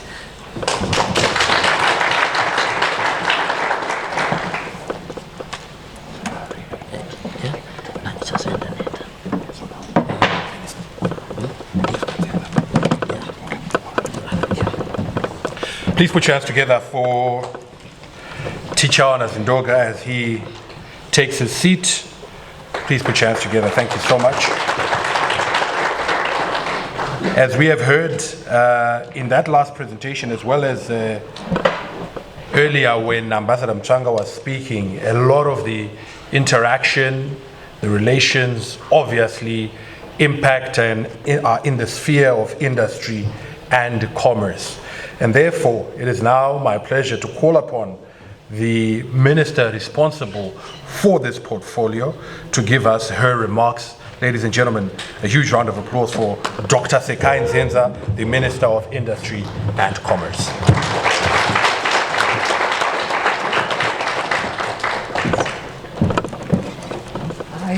Let me begin by thanking the eloquent Director of Ceremonies, the Minister of Foreign Affairs and Trade, Ambassador Frederick Shaw, the Deputy Minister of Information and Publicity, Honorable KP, Honorable Paradza, the Deputy Minister of Mines and Mining Development, Honorable Kambamura. I must also acknowledge the Deputy Minister of Finance and Economic Development, Honorable Shidua.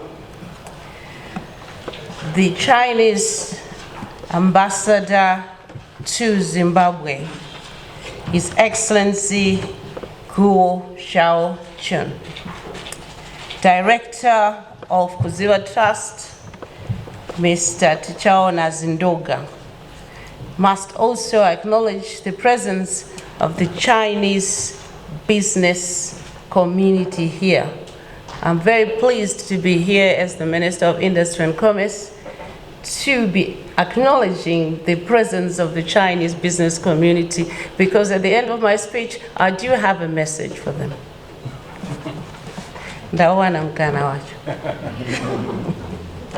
So let me begin by thanking all the respective organizers of this dialogue, spearheaded by Ruzivo Trust, bringing together government, diplomatic community, academia, captains of industry, and media to review the impact of Chinese investment in Zimbabwe. This platform clearly allows us to leverage the historical, strong relationship that Zimbabwe has with China. And this relationship, as Ambassador Mchanga mentioned, mutually is beneficial to economic relations. This platform therefore provides an opportunity for introspection on current Chinese investments in Zimbabwe, and also exploration on how we can further participate in each other's value chain. My role today is to highlight the opportunities for further strengthening the economic relationship and investment in Zimbabwe, focusing on His Excellency Dr. Idi Mnangagwa's vision, and also focusing on the mandate that has been given to me as Minister of Industry and Commerce to move up the value chains. Ladies and gentlemen, Zimbabwe has entered a new era which has been ushered through by the Second Republic and has led the course of fundamental changes in the policy environment. And this has resulted in a sustained economic growth trajectory. Let me just structure my submission in 3 key points. Firstly, the current policy and economic environment intervention by the government, which is enabling the ease of doing business. And secondly, I'll mention briefly also the opportunities that many of you already know, but have not had the opportunity to hear this from the Minister of Industry and Commerce. So I'm very pleased once again to be here to spell out in a brief form what the Ministry of Industry and Commerce can do to facilitate and strengthen the relationship between the government of Zimbabwe and also China's private sector-led growth. And thirdly, just also briefly, I'll mention how to access some of these opportunities that already exist. The current policy and economic environment and interventions by the government looks at a productive sector which is geared upon structural transformation, increasing investment in retooling and refurbishment. Ladies and gentlemen, when I started as Minister of Industry and Commerce, which is just over 3 years ago, one of the key goals that I was given by the President is to resuscitate industry, to modernize and bring the latest technology, to re-engage with investors. And key among those investors is also Chinese investment, and create jobs and focus on value addition and also reduce imports and increase exports while utilizing the natural resources that we already have in this country. And the natural resources would include those in mining, and as Ambassador Mchongo mentioned, we are now focusing a lot more strongly on value addition within Zimbabwe. And lithium is one key mineral, and of course, gold and platinum. And more exciting still is the iron ore and the steel. Last week we were at Manize, which was mentioned earlier. And Manize is very much on the border of Chikomba district, where I come from, the Midlands, and also, what's the other one? There too. Oh, there is also involvement with Mashonaland West. You see, I want to focus on the Chikomba side. The Mondoro area, because being my area. So the key words, ladies and gentlemen, is value addition and beneficiation. There's massive potential for lucrative partnership as we invest in innovation and technology in pursuit of the 4th industrial revolution. We've seen, and I wasn't here earlier, that the CEO from Sinozim, I just can't find him. Oh, there you are. There you are. Now, we have a very close relationship with Sinozim through Industrial Development Corporation Zimbabwe, where the Chinese government here has quite clearly shown a brilliant example of how the government of Zimbabwe and the government of China can work together. The cement company near Gweru, where the president was there 2 months ago? 2 months ago. And what we were able to witness at Sinozim was not only the strength of the relationship between the government of Zimbabwe and the government of China through what is happening at Sinozim, but I'm told by the CEO that that this company is producing 250,000 tons per annum of cement. Now that's massive. And not only that, they've started making bricks. And the cement that's being used at Parliament House is coming from Sino-Zim. So we celebrate that Chinese involvement, but we also are very pleased to note some of the corporate social responsibility that a company such as Sino-Zim is doing, and also acknowledge the corporate social responsibility that's being done by the Chinese business community here. And I take this opportunity also to thank His Excellency Ambassador Zhou Shaoxun for the support that you've continued to give through Chinese aid. When I was Minister of Labor, Public Service and Social Services, I was very pleased to receive so much rice through the ambassador's office. And also pleased to see how many boreholes they've been providing to this country. So I also take this opportunity to ask for more. More rice, please. And also some more boreholes. But that's demonstrating that Chinese business is also focusing on the community. Now let me move on to what opportunities do exist and what investment can be done in Zimbabwe. Through my ministry, we have taken a sectorial approach to what needs to be done in promoting value addition. Firstly is the agro-processing. We have the agricultural recovery plan, where we're beginning to witness this year so much wheat being grown in Zimbabwe. And going forward, we won't be importing so much wheat. So what I'm encouraging Chinese business investors is to also look at milling and also at bakeries. And secondly, the pharmaceuticals, like manufacturing medicines here in Zimbabwe. Looking at the bus and truck assembly, bringing in the semi-knockdown kits and making buses and cars here in Zimbabwe. The iron and steel has been spoken about already, and the Manise one is incredible in terms of bringing value addition from our iron ore, and also the ferrochrome that's developing there. Another area of interest is the leather value chain.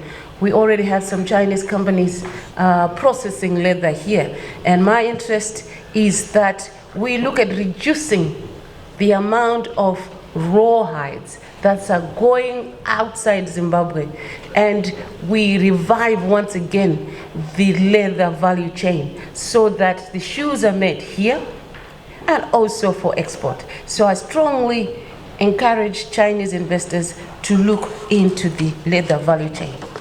Another one is the cotton to clothing strategy, which we already have. Once again, we are growing so much cotton, and there's going to be an increase in the growth of cotton. And providing that cotton processing technology would mean access to very, very fine cotton for Zimbabweans, not only for local consumption, but also for export. And through the growth of that cotton, we will be able to have increased cooking oil, the feedstock that comes from the cotton cake. That's a very important area that we're very keen to get Chinese investment in. And ladies and gentlemen, there's so many opportunities, and I couldn't possibly go through them all. But my message now to the Chinese business community is to encourage you to make the relevant relationship building with the Zimbabwean Confederation of Zimbabwean Industries, which represents a number of associations. There's often a sense that Chinese business community is not really connected. And Your Excellency, this is an area where the Ministry of Industry and Commerce can come in to help bridge that gap between the business associations here and also the Chinese business associations. So there's CZI, Confederation of Zimbabwean Industry, there's Zimbabwe National Chamber of Commerce, and then there's another one, the CEO Roundtable. Lastly, Your Excellency, ladies and gentlemen, I want to end with 3 key points. His Excellency, Dr. Mnangagwa has given us the mantra to promote private sector-led growth. And this is where the Chinese private sector and ourselves can work together and strengthen our relationship. Secondly, this platform is very helpful in demystifying those perceptions and misperceptions that exist. So I want to thank the organizers for assisting us to bridge that gap, and also to thank this gentleman who speaks Chinese incredibly. Look, I had not turned my head, so I was looking that way, and in my own head, I just thought it's a Chinese guy speaking. So when I turned and I saw, oh, so that really helps us to bridge that gap, particularly from a cultural level. And lastly, to ask the Chinese business community to please focus on rural industrialization. There's so much in different provinces, like the lithium that's been mentioned, we also have places in Buhera. So there's still so many minerals discovered or undiscovered in the rural areas. And we would be wanting to promote rural industrialization by bringing in the latest technology, the latest innovation that's utilizing the natural resources that we already have for the benefit of our people. Thank you.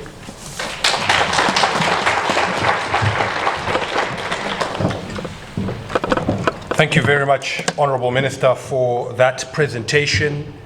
And indeed, I think highlighting still the vast opportunities that are available. And we look forward to deals being consummated in those areas and even further progress in terms of the relationship between China and Zimbabwe. A little earlier, Teach Zindoga was here. He is now, before we get into our main speakers for today, he will come back to give us a brief overview of the report of the impact of Chinese investment in Zimbabwe. A more comprehensive and fuller document will be availed to you as delegates here, as well as to the wider public.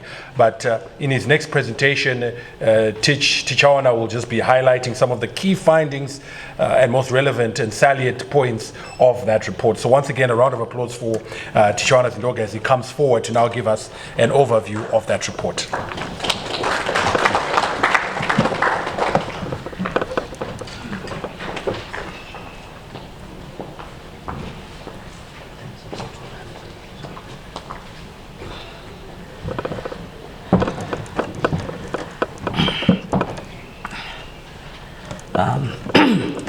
Thank you once again for coming, and I would like to acknowledge the presence of the delegates, the VIPs, everybody who has come. Thank you very much for the work that you have done so far, the discussions we had earlier, the seminar component that talked about various aspects of China-Zimbabwe relations. And we would like also to acknowledge the guys. We want to introduce to you what we did in terms of the research, the findings that we had, and a very important word that my colleague has just used, the salient points. We will be able to share with you the copies of this particular research report, and it is also going to incorporate the views and the expert information that my colleagues who spoke at the seminar made. So thank you very much. In the next few minutes, we will be engrossed in this small matter of the research report about Chinese investments in Zimbabwe. I did introduce myself earlier. Now we jump into it. Thank you. So by way of introduction and background, this research takes us into the complex Zimbabwe-China relationship, which has roots in historical, geopolitical, political, economic, and social milieux. As such, no single narrative can explain it. Because of this complexity, the public sphere has often been pervaded by skewed, one-sided, and incomplete stories and narratives. The aim of this study is to look comprehensively at how Chinese investments, both by the state and by private entities, have impacted on Zimbabwe. So you will see as we go in this report that there's this bifurcation between state-linked investments as well as private-linked investments. So why this research? Against the background that I've alluded to, we also see some current issues, especially for us in the media. This study was mostly necessitated by misinformation, disinformation, fake news, smear campaigns against Chinese companies in local media and international media as well. As media and information practitioners, we thought we could add our voice into the marketplace of ideas. We hope that this research will be a foundation for many other research-oriented activities undertaken by our organization to advance Zimbabwe-China relations and other pertinent questions of the day, locally and globally. So we want to test the common perceptions with realities on the ground. This is why we had to undertake this report. Most importantly, we want to contribute to knowledge in answering questions and creating new ones for future discussions. So what were the burning questions that impelled us to undertake this research? There are a number of questions that we seek to address. What are China's investments in Zimbabwe? Where are they? What are the quantum trends, trajectories, impacts, and implications of Chinese investments in Zimbabwe? What impact do they bring economically, socially, and politically? What is the nature of relationships between Chinese business and various Zimbabwean actors and stakeholders? What is the future of Chinese investments in Zimbabwe? How effective is Zimbabwe as a space for business?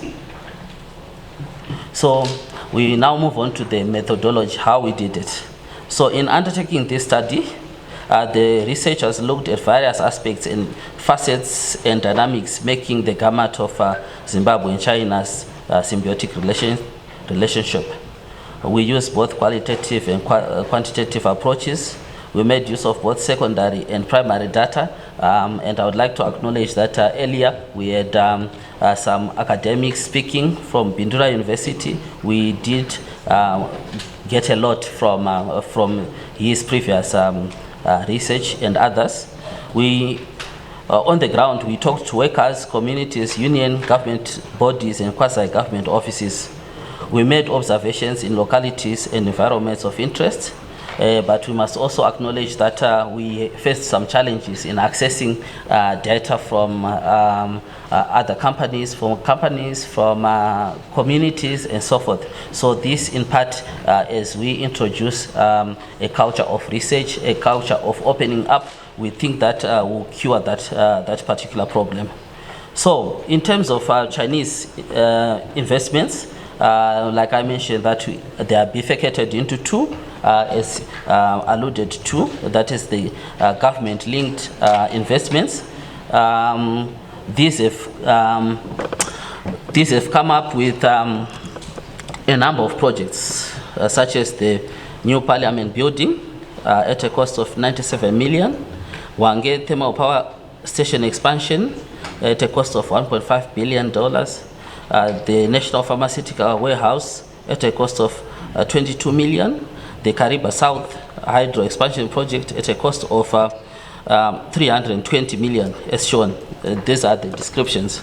And as you also see in the report, research carried out by an organization called Aphrodite reveals that China has invested in energy, real estate, transport, metals, health, utilities, agriculture, as well as manufacturing.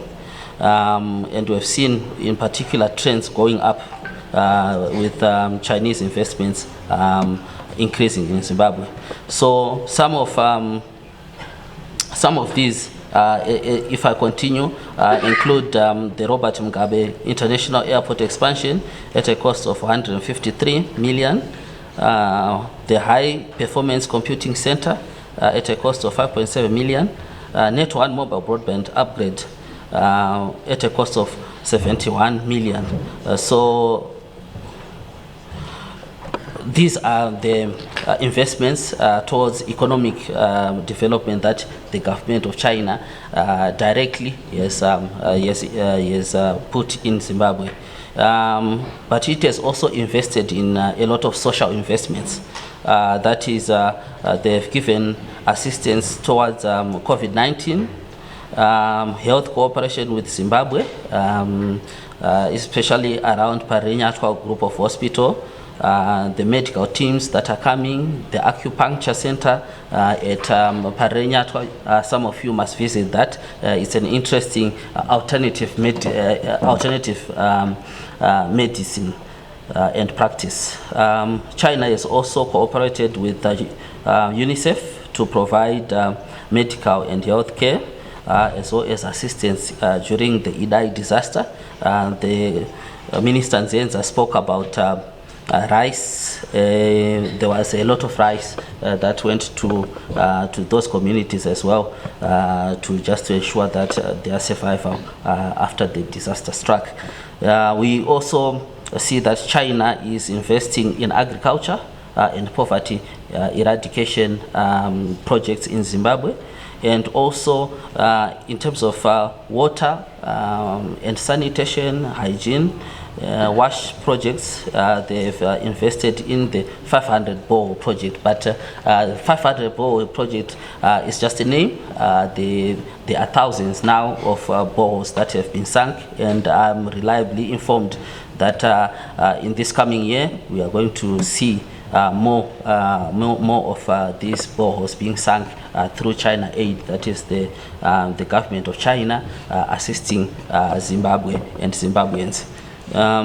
So I move on to Chinese investments, and I begin with a quote by the ambassador, who has said that we are glad to see that Chinese private investors are becoming a vital force to promote Zimbabwe's economy. That's coming from the ambassador.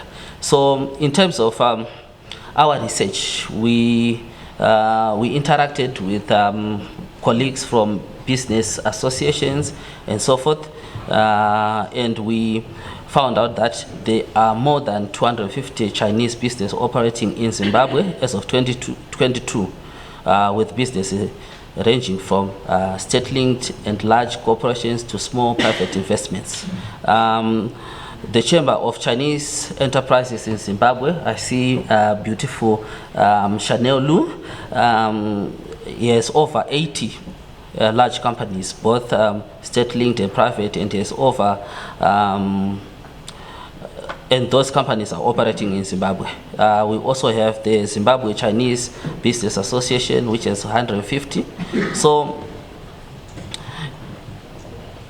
if we aggregate this, we see that Chinese investments from our research now have reached up to $10 billion, while employment by Chinese enterprises is over 100,000 people, local people employed and growing. So there are so many Chinese companies that are operating in Zimbabwe in various sectors, in various facets, in various industries. But there are some that really stand out, and some of them Ambassador Mchangwa has just alluded, TNZ Tobacco. I think the one thing that distinguishes them from the rest of the pack in terms of within that sector is that they actively supported and propped up Zimbabwe's land reform program. We have Tsingshan. It has greenfield investments in Zimbabwe. Greenfield investments meaning that it's a project whereby the investors are coming in to start a new project altogether that did not exist, like parks, industrial parks, and so forth. We also have Sino Hydro being an economic driver, assisting in power. And it's a very cultured company from China, which was established around 1950s. So it's a huge company that is investing. So as an overview, these are some of the success stories that we've had with Chinese companies. And in terms of social investments, we have seen that Chinese companies, Chinese business people have become huge philanthropists in Zimbabwe. Some of them are not very keen to be known because I'm told reliably that in terms of Chinese culture, it is not very good to brag about your helping others. It's not noble. So as we have seen over the years, Chinese companies, Chinese entities, Chinese businesses have been understating their contributions to our social well-being as philanthropists. But I think some cases have been highlighted, and I also believe, and we also believe that as a center and as communicators that our friends in China might need to just bend a little to allow a little more publicity about their work, which I think will consolidate the good work that they already do. So in terms of our case studies, we have I've picked three that are very close to my heart.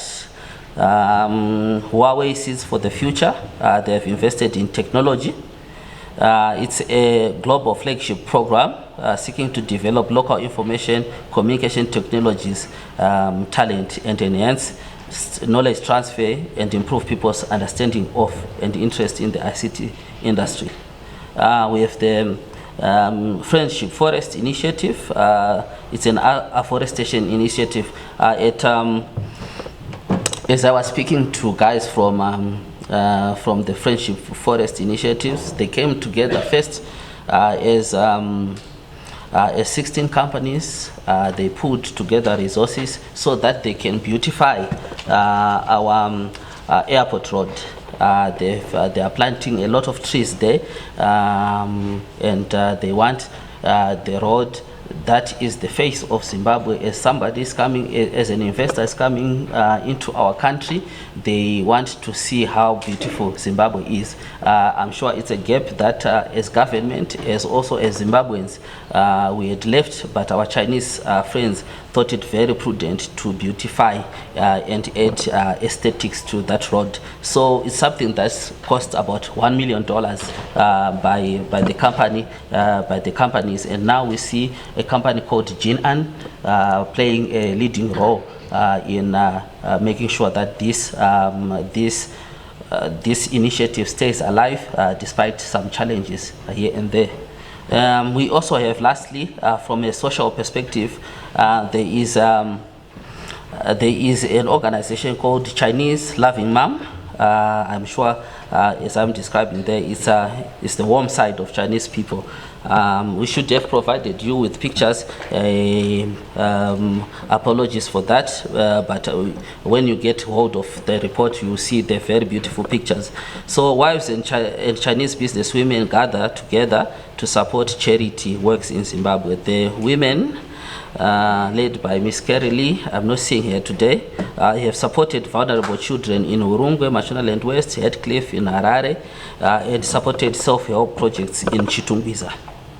So those are some of the case studies. So looking back empirically to what we researched on, I'm sure I alluded to a number of questions as to what are the burning questions that led us to make this research. So empirically, we found some things that are worth sharing today. So we know that the Look East policy has met Zimbabwe is open for business. So there's convergence between the old and the new.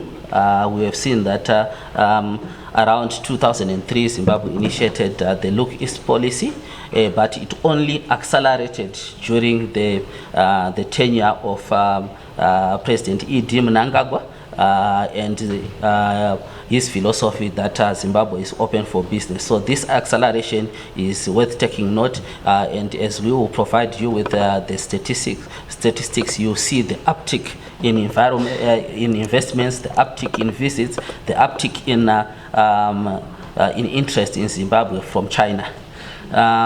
Employment creation.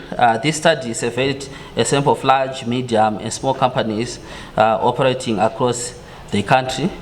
Some large companies, Chinese companies, employed as many as 2,000 workers. Smaller companies, possibly as little as 7, but the majority of Chinese had huge employment equity in Zimbabwe with an average of 575 employees among the companies that we survey. This figure is consistent with the claim by the Chinese Chamber of Chinese Enterprises in Zimbabwe that Chinese companies employed over 100,000 people. So there are some aspects that we also looked at. We know that there's a lot of discussion around the relations between Chinese businesses and communities, whether it be environmental, social, and so forth. So our study asked Chinese companies to rate their relations with government, regulatory bodies. We also asked, by the way, communities to rate their relationship with Chinese companies. And we saw that the overwhelming majority of companies responded that relations with all stakeholders were good. On the other hand, government regulators and municipalities in whose jurisdictions describe the companies as fully compliant to partially compliant, although Chinese companies noted law enforcement and supervision from authorities. Some interesting stats coming up. Zimbabwe's operating environment has been described as challenging for various reasons. Some key challenges include the currency issue, competition, language, labor relations, politics, weather, climate, government bureaucracy. So in our research, we found out that 81% of respondents said currency was a problem. 21.42% considered competition to be a problem. 21.42% considered language to be a problem. 0% of respondents considered labor relations to be a problem in Zimbabwe in terms of the sample that we collected. 28.57% said politics was a problem. 7.14% complained that weather and climate was not too favorable. 35.71% stated bureaucracy was a problem. So this is just a glimpse into some of the issues that were brought up, and we also consolidate with findings from the seminar that was conducted here earlier. We also find that in terms of immigration, immigrations require foreign nationals intending to invest or work in the country to obtain visas. But we also saw that especially small companies were complaining that they were having problems in getting visas for their workers from overseas. When we asked them that people think that as Chinese companies you have it easy in Zimbabwe, that you have a free pass to do whatever you want in this country, as per popular discussion. The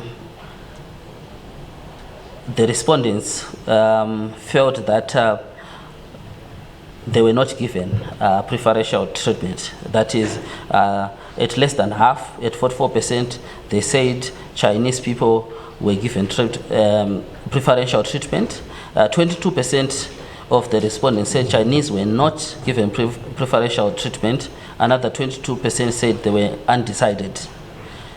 So this is an ongoing discussion. I'm sure it will raise questions and more questions. This is also the intention of our research, to stimulate debate among stakeholders. In terms of corporate social responsibility activities by Chinese companies, as alluded in the case studies, we see that they embark on a number of CSR initiatives. These include feeding schemes, food donations, education support through fees, scholarships and bursaries, building schools, building school blocks, construction and refurbishment of health facilities and other activities. A lot of them are there. And I said, as I noted, that it's unfortunate that some of these have been understated and have not been in the public domain. I'm sure most of us will be surprised that if you look at this list, that Chinese companies are actually engaged in this. So in a way, our report seeks to, shine a light on the activities that our colleagues are doing. So, in terms of investments, we see the companies that we surveyed in terms of social impact investment. The companies that we surveyed said they donate amounts ranging from 5,000 per year to 1 million per year. And this could easily reach an outlay of 18 million for all Chinese social responsibility programs in Zimbabwe in a year. So this makes them essentially the largest single philanthropic bloc in the country at the moment. In terms of contributions, in monetary value, they contribute significantly through taxes, value chains, upstream and downstream industry, and this is well worth billions of dollars. Some specific figures coming there as we finalize the report. So another aspect, the last one, that's conclusions and recommendations. So we have come up with a number of observations that promote and some that discourage investments. And we also noted the responsibility of the Chinese side as well as the Zimbabwean side, as well as individuals or stakeholders within this framework. So I'm going to put them into three categories, that is political, economic and social. So the Zimbabwean side needs to enforce laws, monitor and inspect various laws and regulations. Zimbabwean side needs to carry on with reforms and modernization of its systems. Because of the constant bickering politically and so forth, that is an effect of scaring investments. We think that there is need for national shared future and interest, so that we do not have certain political outfits seeking to fight investments, which investment, as alluded to by Ambassador Mchangwa, really does not have color. Money does not have color, and I'm sure one of these fine days recently we heard the president saying, urging people to make money. So in terms of national shared future, if we align our interests towards promoting investment, it's something that is welcome. and also Zimbabwe should continue enjoying the peace and stability that it has, so as to attract more investments. In terms of economic reform and policies, the issue of currency needs to be looked at and a solution found immediately. The energy crisis is working against investments, some of them in mining, some of them in huge plants that require lots of energy. So as long as we are stuck in dark mode, or as long as our power supplies are limited, this could discourage investment. Transport and infrastructure needs to be upgraded. We also need to develop manpower. Some researchers have actually pointed out that Zimbabwe has a skills deficit. And in my interaction with some Chinese companies, they said some of the jobs that they have are not being filled, or the vacancies are not being filled owing to the lack of skills. So our institutions, our various training institutions need to upskill people or need to be relevant, and also there's need for continuous upskilling within companies and within even the bureaucracy itself, because some of it is quite anachronistic at this point. Then lastly, in terms of social investments, I think the government of Zimbabwe needs to undergird public health so that we do not become susceptible to pandemics or avoidable diseases. We need to strengthen our water and sanitation as well as food security. From a cultural perspective, together the Zimbabwe and Chinese side need to overcome cultural, language barriers and social discohesion. So in essence, this brings to an end my presentation about our findings of the report. Thank you.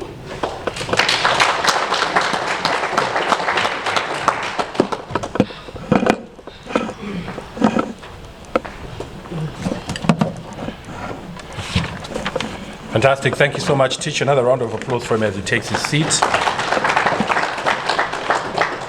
I think very, very important step that he has taken. As we've said, this is groundbreaking. It's the first of its kind, and hopefully will lead to more that will then inform how we do business going forward and how we are viewed by investors here in Zimbabwe, amongst many other benefits that will come out of this. Allow me now to call upon our next speaker. We are now going into the keynote addresses. Our next speaker is none other than the Ambassador of China to Zimbabwe, His Excellency Mr. Guo Xiaochun. Please give him a big round of applause, ladies and gentlemen, as he comes up.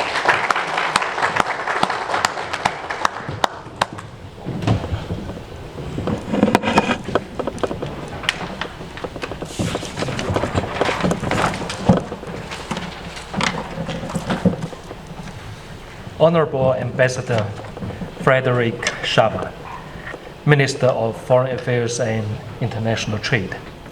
Honorable Dr. Nzenza, Minister of Industry and Commerce. Honorable Deputy Ministers, senior officials from Zimbabwean government, political parties, friends from enterprises, medias, think tanks, and non-governmental organizations. Ladies and gentlemen, good afternoon. It is my great pleasure to attend this seminar and discuss with you about the impact of Chinese investment in Zimbabwe. I would like to start by thanking Honorable Minister Shaba and Honorable Minister Nzenza for taking time of your busy schedule to grace this event. I also thank all the guests for your caring about and support for Chinese investment, as well as your comments and proposals in today's interaction. The Chinese embassy in Zimbabwe appreciates Ruzivo Media and Resource Center for managing such a constructive local community, the local culture, the local tradition, improve their competitiveness and make more contribution to Zimbabwe. This seminar is held at a very opportune time. Yesterday, the Communist Party of China successfully opened its 20th National Congress, which will charter the great course for the next phase of China's development. China will continue to pursue opening up against higher standards and develop new system for higher level open economy. On the other side, Zimbabwe is committed to implementing its National Development Strategy 1. The policy of open for business has yielded significant outcomes, and vigorous progress has been made on the realization of Vision 2030.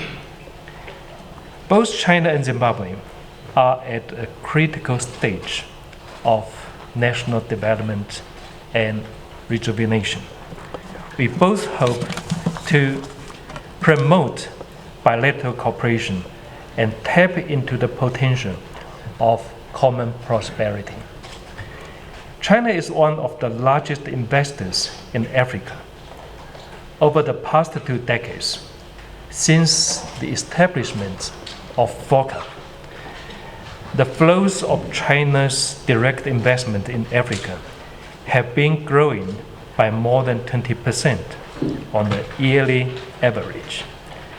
China's investment in Africa has kept increasing despite the impact of COVID-19 pandemic. In the first half of this year, China's investment in Africa hit $2.17 billion. Meanwhile, China is the Zimbabwe's second largest trading partner and remain the biggest investor in Zimbabwe for many years. China's direct investment stock in Zimbabwe has reached over $2 billion by the end of 2020 and is still rising. Last year, President Xi Jinping announced at the 8th Ministerial Conference of FOCA that China will encourage its business to invest no less than $10 billion in Africa in the next 3 years, and will establish a platform for China-Africa private investment promotion.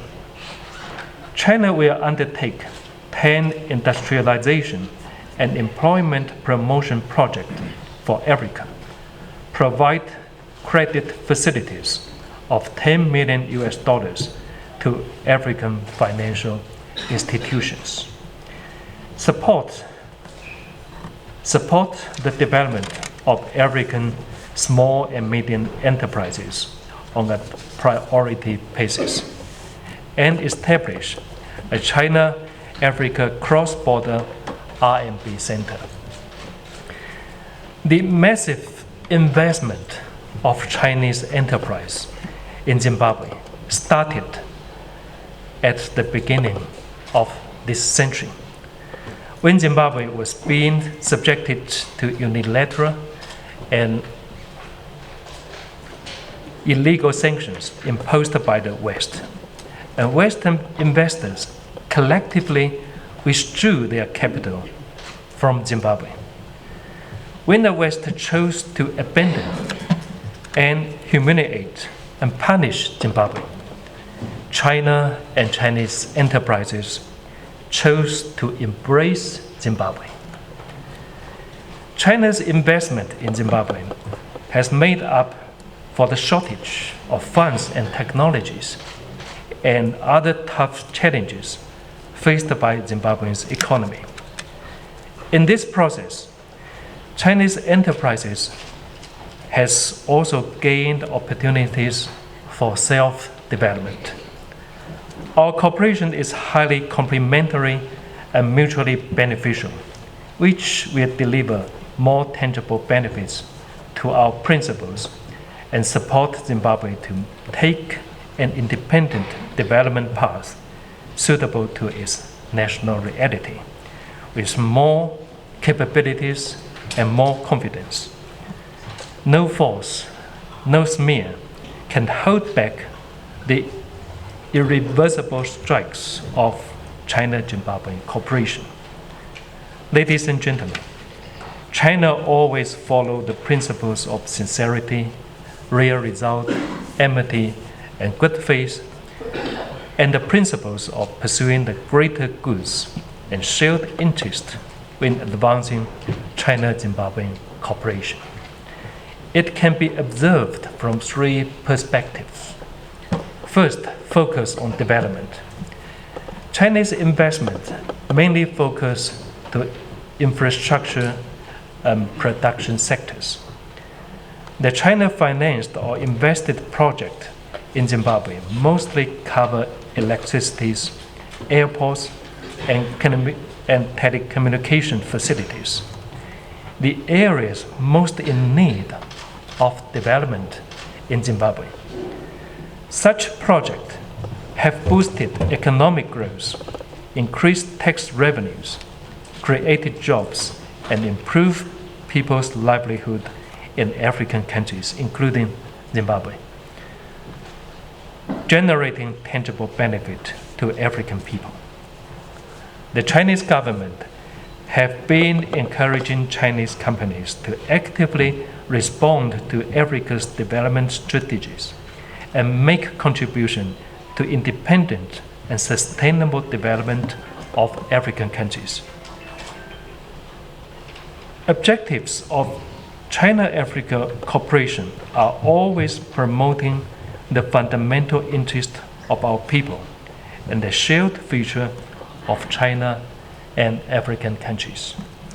Second, adhere to recipient-driven approach and the principles of openness and transparency. Chinese investment in Zimbabwe always stays committed to the principles of equal consultation, complies with the business rules, and respects the independent choices of Zimbabwean government and Zimbabwean people. The project to be invested and the profit sharing are all agreed by both sides under the principle of equality and mutual benefit, which are in line with Zimbabwe's law and policies. Zimbabwe is a sovereign country with a complete legal system. Chinese enterprise cannot and will never make compulsive investment in Zimbabwe. The so-called looting resources or neo-colonialism are groundless accusation and slanders by a few people with hidden political agendas. China has never attached any political strings to its financing cooperation with Africa, never forced the African countries to take out loans from China, and never pressed for debt service by any African country. Not a single African country slipped into internal disorder or debt distress just because of its cooperation with China. In fact, Western capital, often in the forms of multilateral financial institutions and commercial creditors, are the largest creditors of African countries. According to a recent report released by UK-based charity Debt Justice, African governments owed three times more debt to Western private lenders than to China, and are charged double the interest. It is much more expensive to borrow money from Western commercial creditors than from China. Western commercial creditors and multilateral institutions who hold the biggest share of debt refuse to be part of the debt release efforts. They say they need to maintain their credit rating. Chinese investment in Zimbabwe is always in the open. It is easy to find out where the funds are used and what benefits are generated. This is the best transparency. We support improving transparency of investment. But the transparency should be within the framework of the laws and regulations of the receiving countries. It should be the requirement applied equally without any difference to all foreign companies, rather than to the Chinese companies alone. Any requirement only targeting Chinese enterprise is unfair and unacceptable. Third, stay open and inclusive. Our cooperation will always stay open and inclusive. We welcome more countries and international organizations to participate in the economic development of Zimbabwe, especially in improving Zimbabwe's infrastructure and people's livelihood. To this end, China stays open to trilateral and multilateral cooperation with international society. There has been some successful practice. Sponsored by China-established South-South Cooperation Assistance Fund, we work with 3 UN agencies in Zimbabwe. Rebuild houses, schools, and clinics destroyed by Cyclone Idai, and help the local communities to get out of difficult positions. China welcomes more countries to become sincere development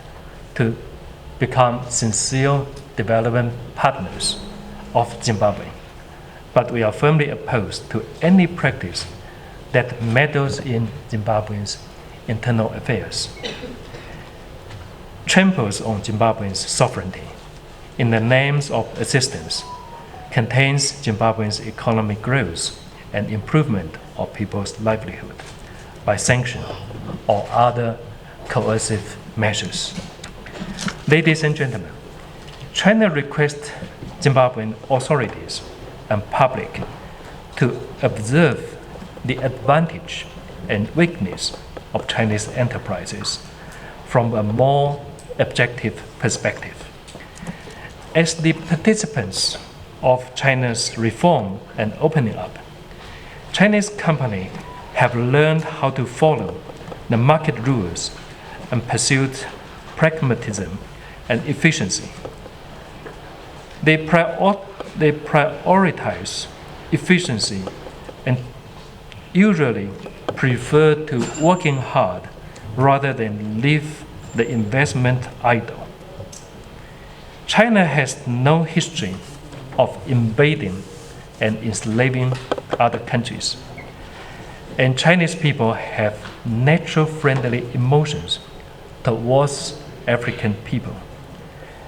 Last Saturday, the job fair co-organized by the Chamber of Chinese Enterprise and Stanbic Bank was successfully concluded with a great turnout. Over 30 Chinese companies received 1,700 applications and will offer nearly 800 jobs to the applicants. As reliable partners of the local business, Chinese companies in Zimbabwe will continue to stay true in promoting China-Zimbabwean cooperation and create more benefit for Zimbabwean people. We also face up to the shortcomings of Chinese enterprise. China is still a developing country, and Chinese companies are also in the process of growth and maturity. They still need to further draw lessons from advanced experience and focus on self-improvement. The Chinese government had always required the overseas Chinese enterprise to strictly comply with the laws and regulations of the host country and fully respect local customs, traditions, and cultures. The majority of Chinese companies in Zimbabwe have done a great job and are welcomed by the Zimbabwean government and Zimbabwean people.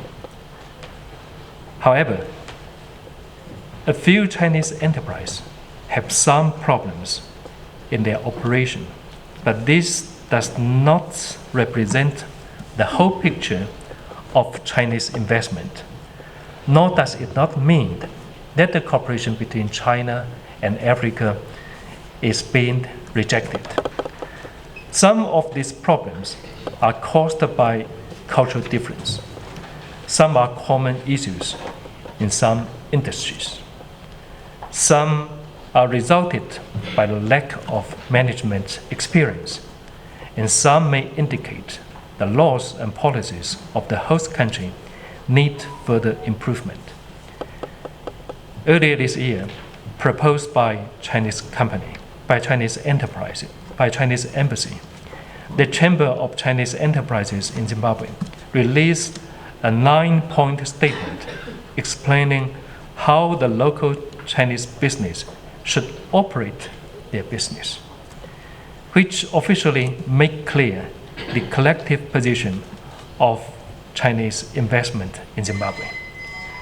China firmly supports the Zimbabwean government in developing a more robust legal and regulation framework to ensure lawful practice by all foreign investors in Zimbabwe. Disputes related to the Chinese companies should be addressed through legal approach rather than exaggerating the difference and stigmatizing the entire Chinese community. Political manipulation and unwarranted smearing with hidden political purpose against the Chinese companies will ultimately damage the interest of Zimbabwe itself. The embassy will never shield any Chinese company, but in the meantime will protect their legitimate right and interest. Any hatred and discrimination against the Chinese companies will be rejected by the embassy. We sincerely hope Zimbabwe to continuously improve its laws and regulations to ensure better compliance and strengthen law enforcing supervision, to urge foreign companies to make improvement and positively respond to the reasonable social concerns. Ladies and gentlemen, China encourages more well-established and capable Chinese companies to invest in Zimbabwe, contribute to Zimbabwe's development, and improve the volume and equality of investment. We are pleased that the Chinese private investments are becoming the vital forces in promoting Zimbabwe's economy. The construction of Dinson Iron and Steel Company, invested by China Qingshan Corporation, is well on track, which will be the largest steel manufacturer in Africa. Huayou, Sinomine, and some other large Chinese private companies have invested in local lithium mines and will make Zimbabwe an important link in the supply and industrial chain of new energy materials. Many Chinese companies have also invested in other sectors such as tobacco planting and export, crop farming, building material manufacturing, and freight logistics. These investments introduce Zimbabwe's product into international market, bring Zimbabwe considerable foreign exchange earnings, tax revenues, tens of thousands of jobs and technical transfers. Chinese government will continue to support Zimbabwe's socio-economic development with its best capacity. The National Pharmaceutical Warehouse has been handed over to Zimbabwe a few days ago. The handover of new parliament building and the 500 boreholes will be witnessed very soon. China will deepen intergovernmental practical cooperation with Zimbabwe. Projects such as Wange Thermal Power Station expansion and upgrading of Robert Mugabe International Airport and Net1 broadband construction are in good progress, which will improve Zimbabwe's infrastructure capacity for independent development and environment for attracting more foreign investments. China and Zimbabwe are also exploring cooperation in satellite, e-commerce, health, and other areas, and fostering new growth drivers in our bilateral cooperation. China will actively implement the 9 programs of China-Africa Cooperation and the Global Development Initiative proposed by President Xi Jinping. Zimbabwe is the member of the group of Friends of the Global Development Initiative and one of the first beneficiary countries of the first batch projects of this initiative. China is ready to work with Zimbabwe to make more achievements for our cooperation.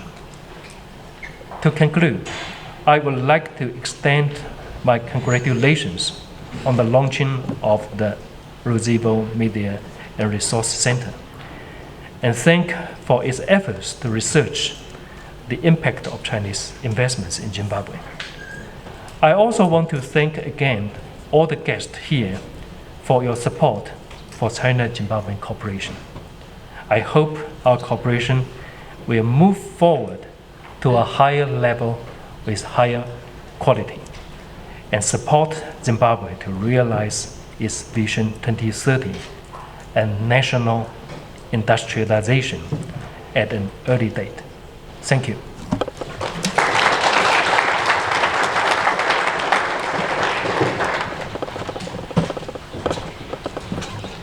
Thank you very much, Ambassador. Another round of applause for him as he goes to take his seat.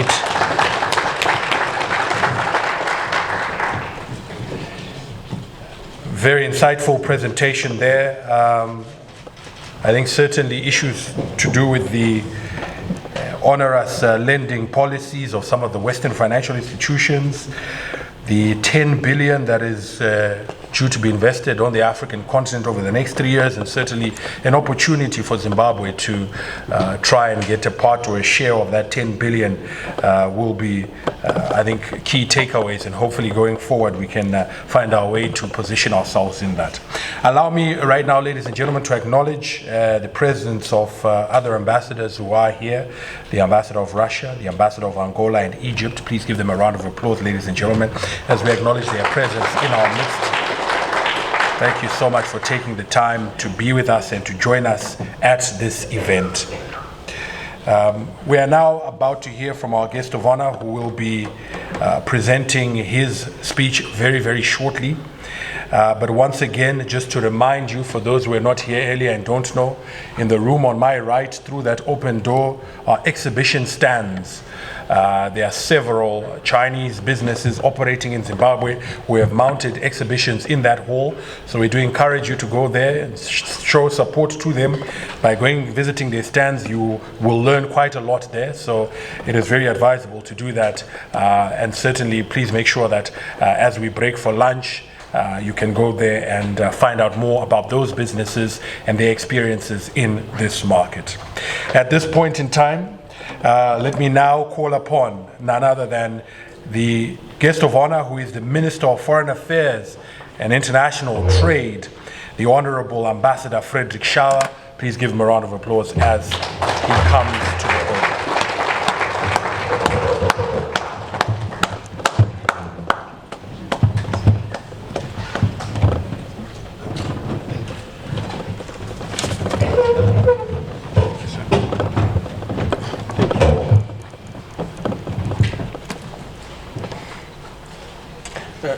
Please, thank you. Honorable Minister Nzenza, who is with us here, our deputy ministers, the three deputy ministers are with us here. Deputy Minister Chidua from Mines, Finance, Deputy Minister Paraza Information, and Deputy Minister Kambamura from Mines.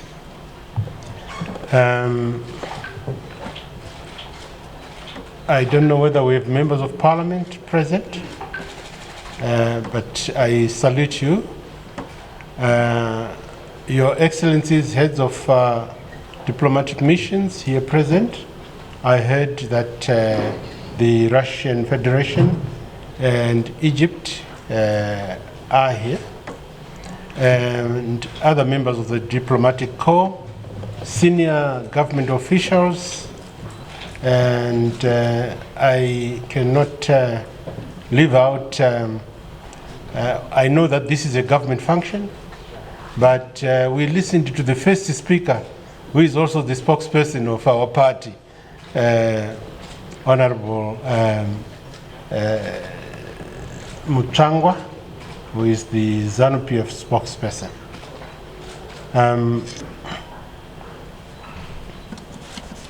I've got a machine here which is misbehaving. I don't know whether it's the operator or the machine itself, because I can't read anything from it anymore. But nevertheless, the event must continue.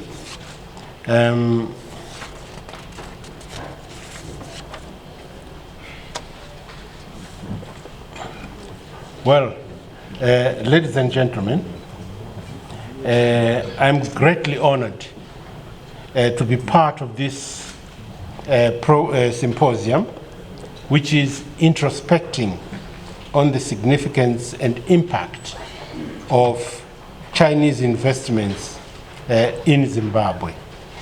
This momentous occasion gives us an opportunity to take stock of our achievements towards promotion and enhancement of the bilateral relations between Zimbabwe and the People's Republic of China. I wish on the onset to observe that since President Xi Jinping's state visit to Zimbabwe in December of 2015, we have witnessed exponential growth of investments in Zimbabwe by the Chinese government and its private sector. As alluded to by His Excellency Ambassador Shao Chun, Zimbabwe and China enjoy excellent relations whose status was elevated to a new height, which we describe these days as, and I quote, comprehensive strategic partnership, unquote, in April of 2018. And this was during the state visit to China by our own president, His Excellency Dr. Emerson Dambudzo Mnangagwa. The Chinese business enterprises have contributed significantly to overall economic growth and increase in the gross domestic product of the country through the creation of employment infrastructure development and modernization of the agriculture sector, among others. In addition, technical expertise and transfer of know-how to our local experts has been enhanced, thereby increasing production levels and raising productivity. Our progressive investment on the operationalization and management of these special economic zones I'm also pleased to note that China is proposing to send technical experts to Zimbabwe to carry out long-term research in the areas of SEZs and SOEs reforms. A move that we warmly welcome and which will result in an increase in our production and export capacity and improve the operationalization efficiency of our state-owned enterprises. And as I conclude my prepared remarks, ladies and gentlemen, allow me to express our commitment to strengthening the economic partnership between Zimbabwe and China, which has witnessed ever increasing investment inflows into the country over the years. Indeed, China is on the road to becoming the leading economic, technological, and industrial development partner in Southern Africa as we forge ahead with a stronger regional integration on the continental agenda. But I have a few comments which I would like to make before the actual conclusion. Allow me at this juncture to just make some recognitions. I would like to take this opportunity to thank Ambassador Chris Mutsvangwa for his role in assisting the understanding between the people of Zimbabwe and the people of China. He is the one person who stood out over the years and advocated for a stronger relationship between our two countries.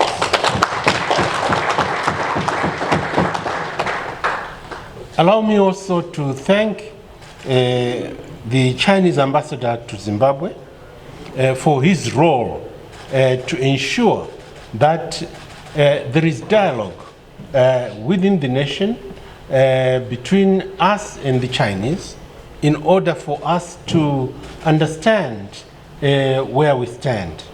And it is extremely important that he is able to attend a symposium such as this one to explain the clear role of the Chinese government in our economy. When Zimbabwe decided to look east, Zimbabwe was running away from a situation where the West was determined to make Zimbabwe's economy scream. And the Zimbabwe economy was put under sanctions, and they wanted to make it scream. And the only way the Zimbabwean economy would scream, according to them, is if they intensified inflation. But that has been defeated. Inflation is on its way down in Zimbabwe. Also, the economy would be made to scream if there was hunger in Zimbabwe. And I'm pleased to say that through the wise leadership of President Mnangagwa, Zimbabwe is determined to be food secure, and screaming from hunger will be a thing of the past. And Zimbabwe, according to the West, should scream because of debt. But I want to assure you that the situation of debt is being strongly and wisely managed. And I'm sure Deputy Minister Chidua would be able to explain more if given that opportunity. So there is no basis of where Zimbabwe would be made to scream because of debt. In other words, the whole plan of the West to bring our economy to its knees has fallen flat and will not succeed. And as it fails to succeed, it can only consolidate our relationship with the People's Republic of China, which is a very strong, comprehensive, strategic partnership between our two countries.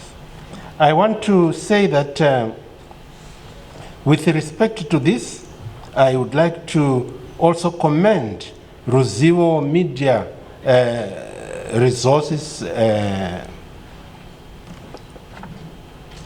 Center for creating a platform where people would be able to exchange views, because all these intentions will be easily piloted in an atmosphere where there is no knowledge. But this resource center enables the Zimbabweans to know what China is doing, the Chinese to know what Zimbabwe's aspirations are. So I wanted to acknowledge these 4 developments and say that we look forward to an even stronger relationship between the Chinese people and the Zimbabwean people. And I hope that as we look forward and as we look to future developments in our economies, we will be looking at situations where Zimbabwe will benefit a great deal from the technical expertise and know-how of the Chinese people, and from the programs of FOCAC that China has, which we went through in Dakar, and we hope to gain from in Zimbabwe in the next year or 2, and also combined with the vision, the current vision that President Xi Jinping is expounding, which is trying to explain the bigger picture that China sees in its relationship with developing countries, including Zimbabwe. I want to thank you for listening.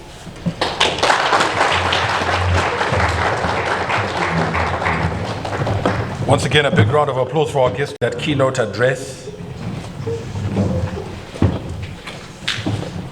And talking about the virtues of the relationship, I do believe that when Ambassador Guo Xiaochun made mention of the relationship, he said when Zimbabwe decided to look east and was facing the hostilities of the West, China decided to embrace Zimbabwe.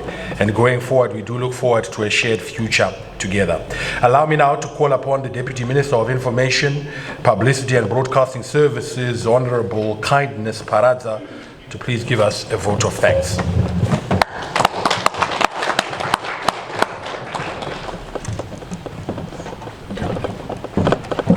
Thank you. Good afternoon. Thank you. May I recognize Your Excellency, the Ambassador of the People's Republic of China, Comrade Zhuo Xiaochun, conveners of this symposium, Teach Zindoga and your team, the Honorable Minister of Foreign Affairs and International Trade, Ambassador Shawa, the Minister of Industry and Commerce, Dr. Nzenza, Ambassador Mchangwa, our Politburo member and spokesman of the ruling party, my colleague Deputy Ministers here, Deputy Minister Kampamura and Deputy Minister Chudua, Your Excellencies, the ambassador of various embassies that are here present, captains of industries, ladies and gentlemen, comrades and friends. I'm here representing my boss, the Honorable Minister of Information, Publicity and Broadcasting Services, Senator Monica Mchangwa. She was supposed to be here, but she was assigned to accompany the President in Bulawayo. She would have been here. If there are any guests I've omitted, please allow me to write on the set order of protocol already made by speakers before me. Let me preface my vote of thanks by stating that the Honorable Minister, Senator Mchangwa, and indeed the country, is proud of the revolutionary and cultural history between the People's Republic of Zimbabwe and China.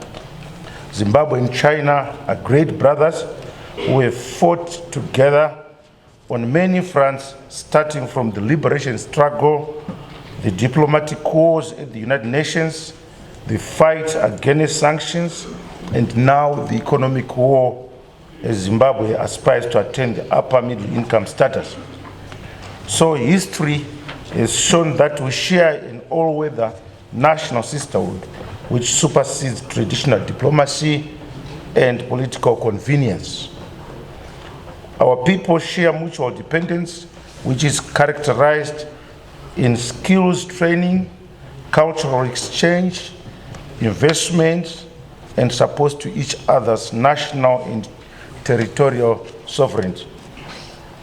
Research by scholars, including archaeological footprint at the Great Zimbabwe Monument, show evidence of indelible mark of a history of trade between China and the Monumutapa Empire dating back to the 14th and 17th centuries. In recent times, investments from China in areas of infrastructure, construction, power generation and agriculture, and in scholarship, as already mentioned before, is in keeping with China's non-political aggression policy, which focuses on international support to peace and development. Therefore, today's occasion rejuvenates the relations forged with China by our illustrious liberation icons in the mold of His Excellency the President, Dr. E.D. Mnangagwa, the late Herbert Chitepo, Chairman of ZANU, and the late ZANLA Commander General Josiah Tongogara, and many others. This burden of this beautiful history continues to motivate the Second Republic to pragmatically concentrate on continuous partnership, renewal with China towards greater cooperation. Through this cooperation, we are confident that dividends of the National Development Strategy 1, which is laying a solid foundation for a prosperous Zimbabwe by 2030, shall be realized. Your Excellency, Zimbabwe's transformative governance architecture under the visionary and astute leadership of His Excellency President E.D. Mnangagwa stands to benefit from China's principle of realizing a shared future of global peace and prosperity. The investment of the One Road, One Belt initiative is also key in strengthening the Zimbabwe is open for business policy, which remains predicted on the engagement and re-engagement trajectory. These twin policy levers of the Second Republic consolidate the trade collegiality we have maintained with the People's Republic of China. Zimbabwe remains indebted to China and cannot thank China enough for standing with us for many years of bearing the brand of the unwarranted and illegal sanctions imposed on us by Western forces opposed to our land reform program. Comrades and friends, the impositions of the legal sanctions was a consequence of our bold step to address colonial injustices by restoring land to its rightful owners. Zimbabwe will forever remember that in the face of international isolation, China, along with Russia, vetoed a United Nations Security Council resolution that was aimed at removing the ZANU-PF-led government from power in 2008. We know that, consequently, regime change surrogates have proliferated endless propaganda aimed at tainting China's investments in Zimbabwe. As government, we are aware that such protracted demonization of China, especially in some unpopular section of the media is part of the grand scheme to frustrate Beijing's trade relations with Harare. Therefore, I hope that future editions of this symposium will help articulate how the two countries are benefiting from each other's policies, which are underpinned by the economic trajectory of the two sovereign nations. Business initiatives by the Chinese create employment opportunities for the vast majority of Zimbabweans. For instance, the giant Manise steel plant being constructed with the Chinese investors in Mvuma is already employing hundreds of locals and is set to engage thousands of Zimbabwean employees upon its completion. Now, back to the reason why we are gathered here. On that note, I would like to hail the Embassy of the Republic of China for its collaboration with the Ruzivo Media and Resource Center, which has culminated in the convening of this platform for engagement. Government will continue to avail support to future editions of this symposium as it strengthens the Zim-China relations. I would like to express my gratitude to government institutions and players in the private sector that have made this day possible. I urge the conveners of this symposium to maintain the momentum generated from this exchange, as this will go a long way in the preservation of the Zim-China cordial relations. I would like to thank all the facilitators, presenters, including Ambassador Mchangwa, our cabinet ministers, Cabinet Minister Sekai Nzenza, Ambassador Shawa, colleagues, deputy ministers, and of course, the Ambassador, Comrade Zhao Xiaoshun, the Chinese ambassador. Lastly, I'm happy for you, Teach, and your team that you have managed to assemble 2 cabinet ministers and 3 deputy ministers, several captains of industry and ambassadors to your event. I'm happy for you. On this, thank you very much, and I'm sure lunch will be provided. That end. Thank you.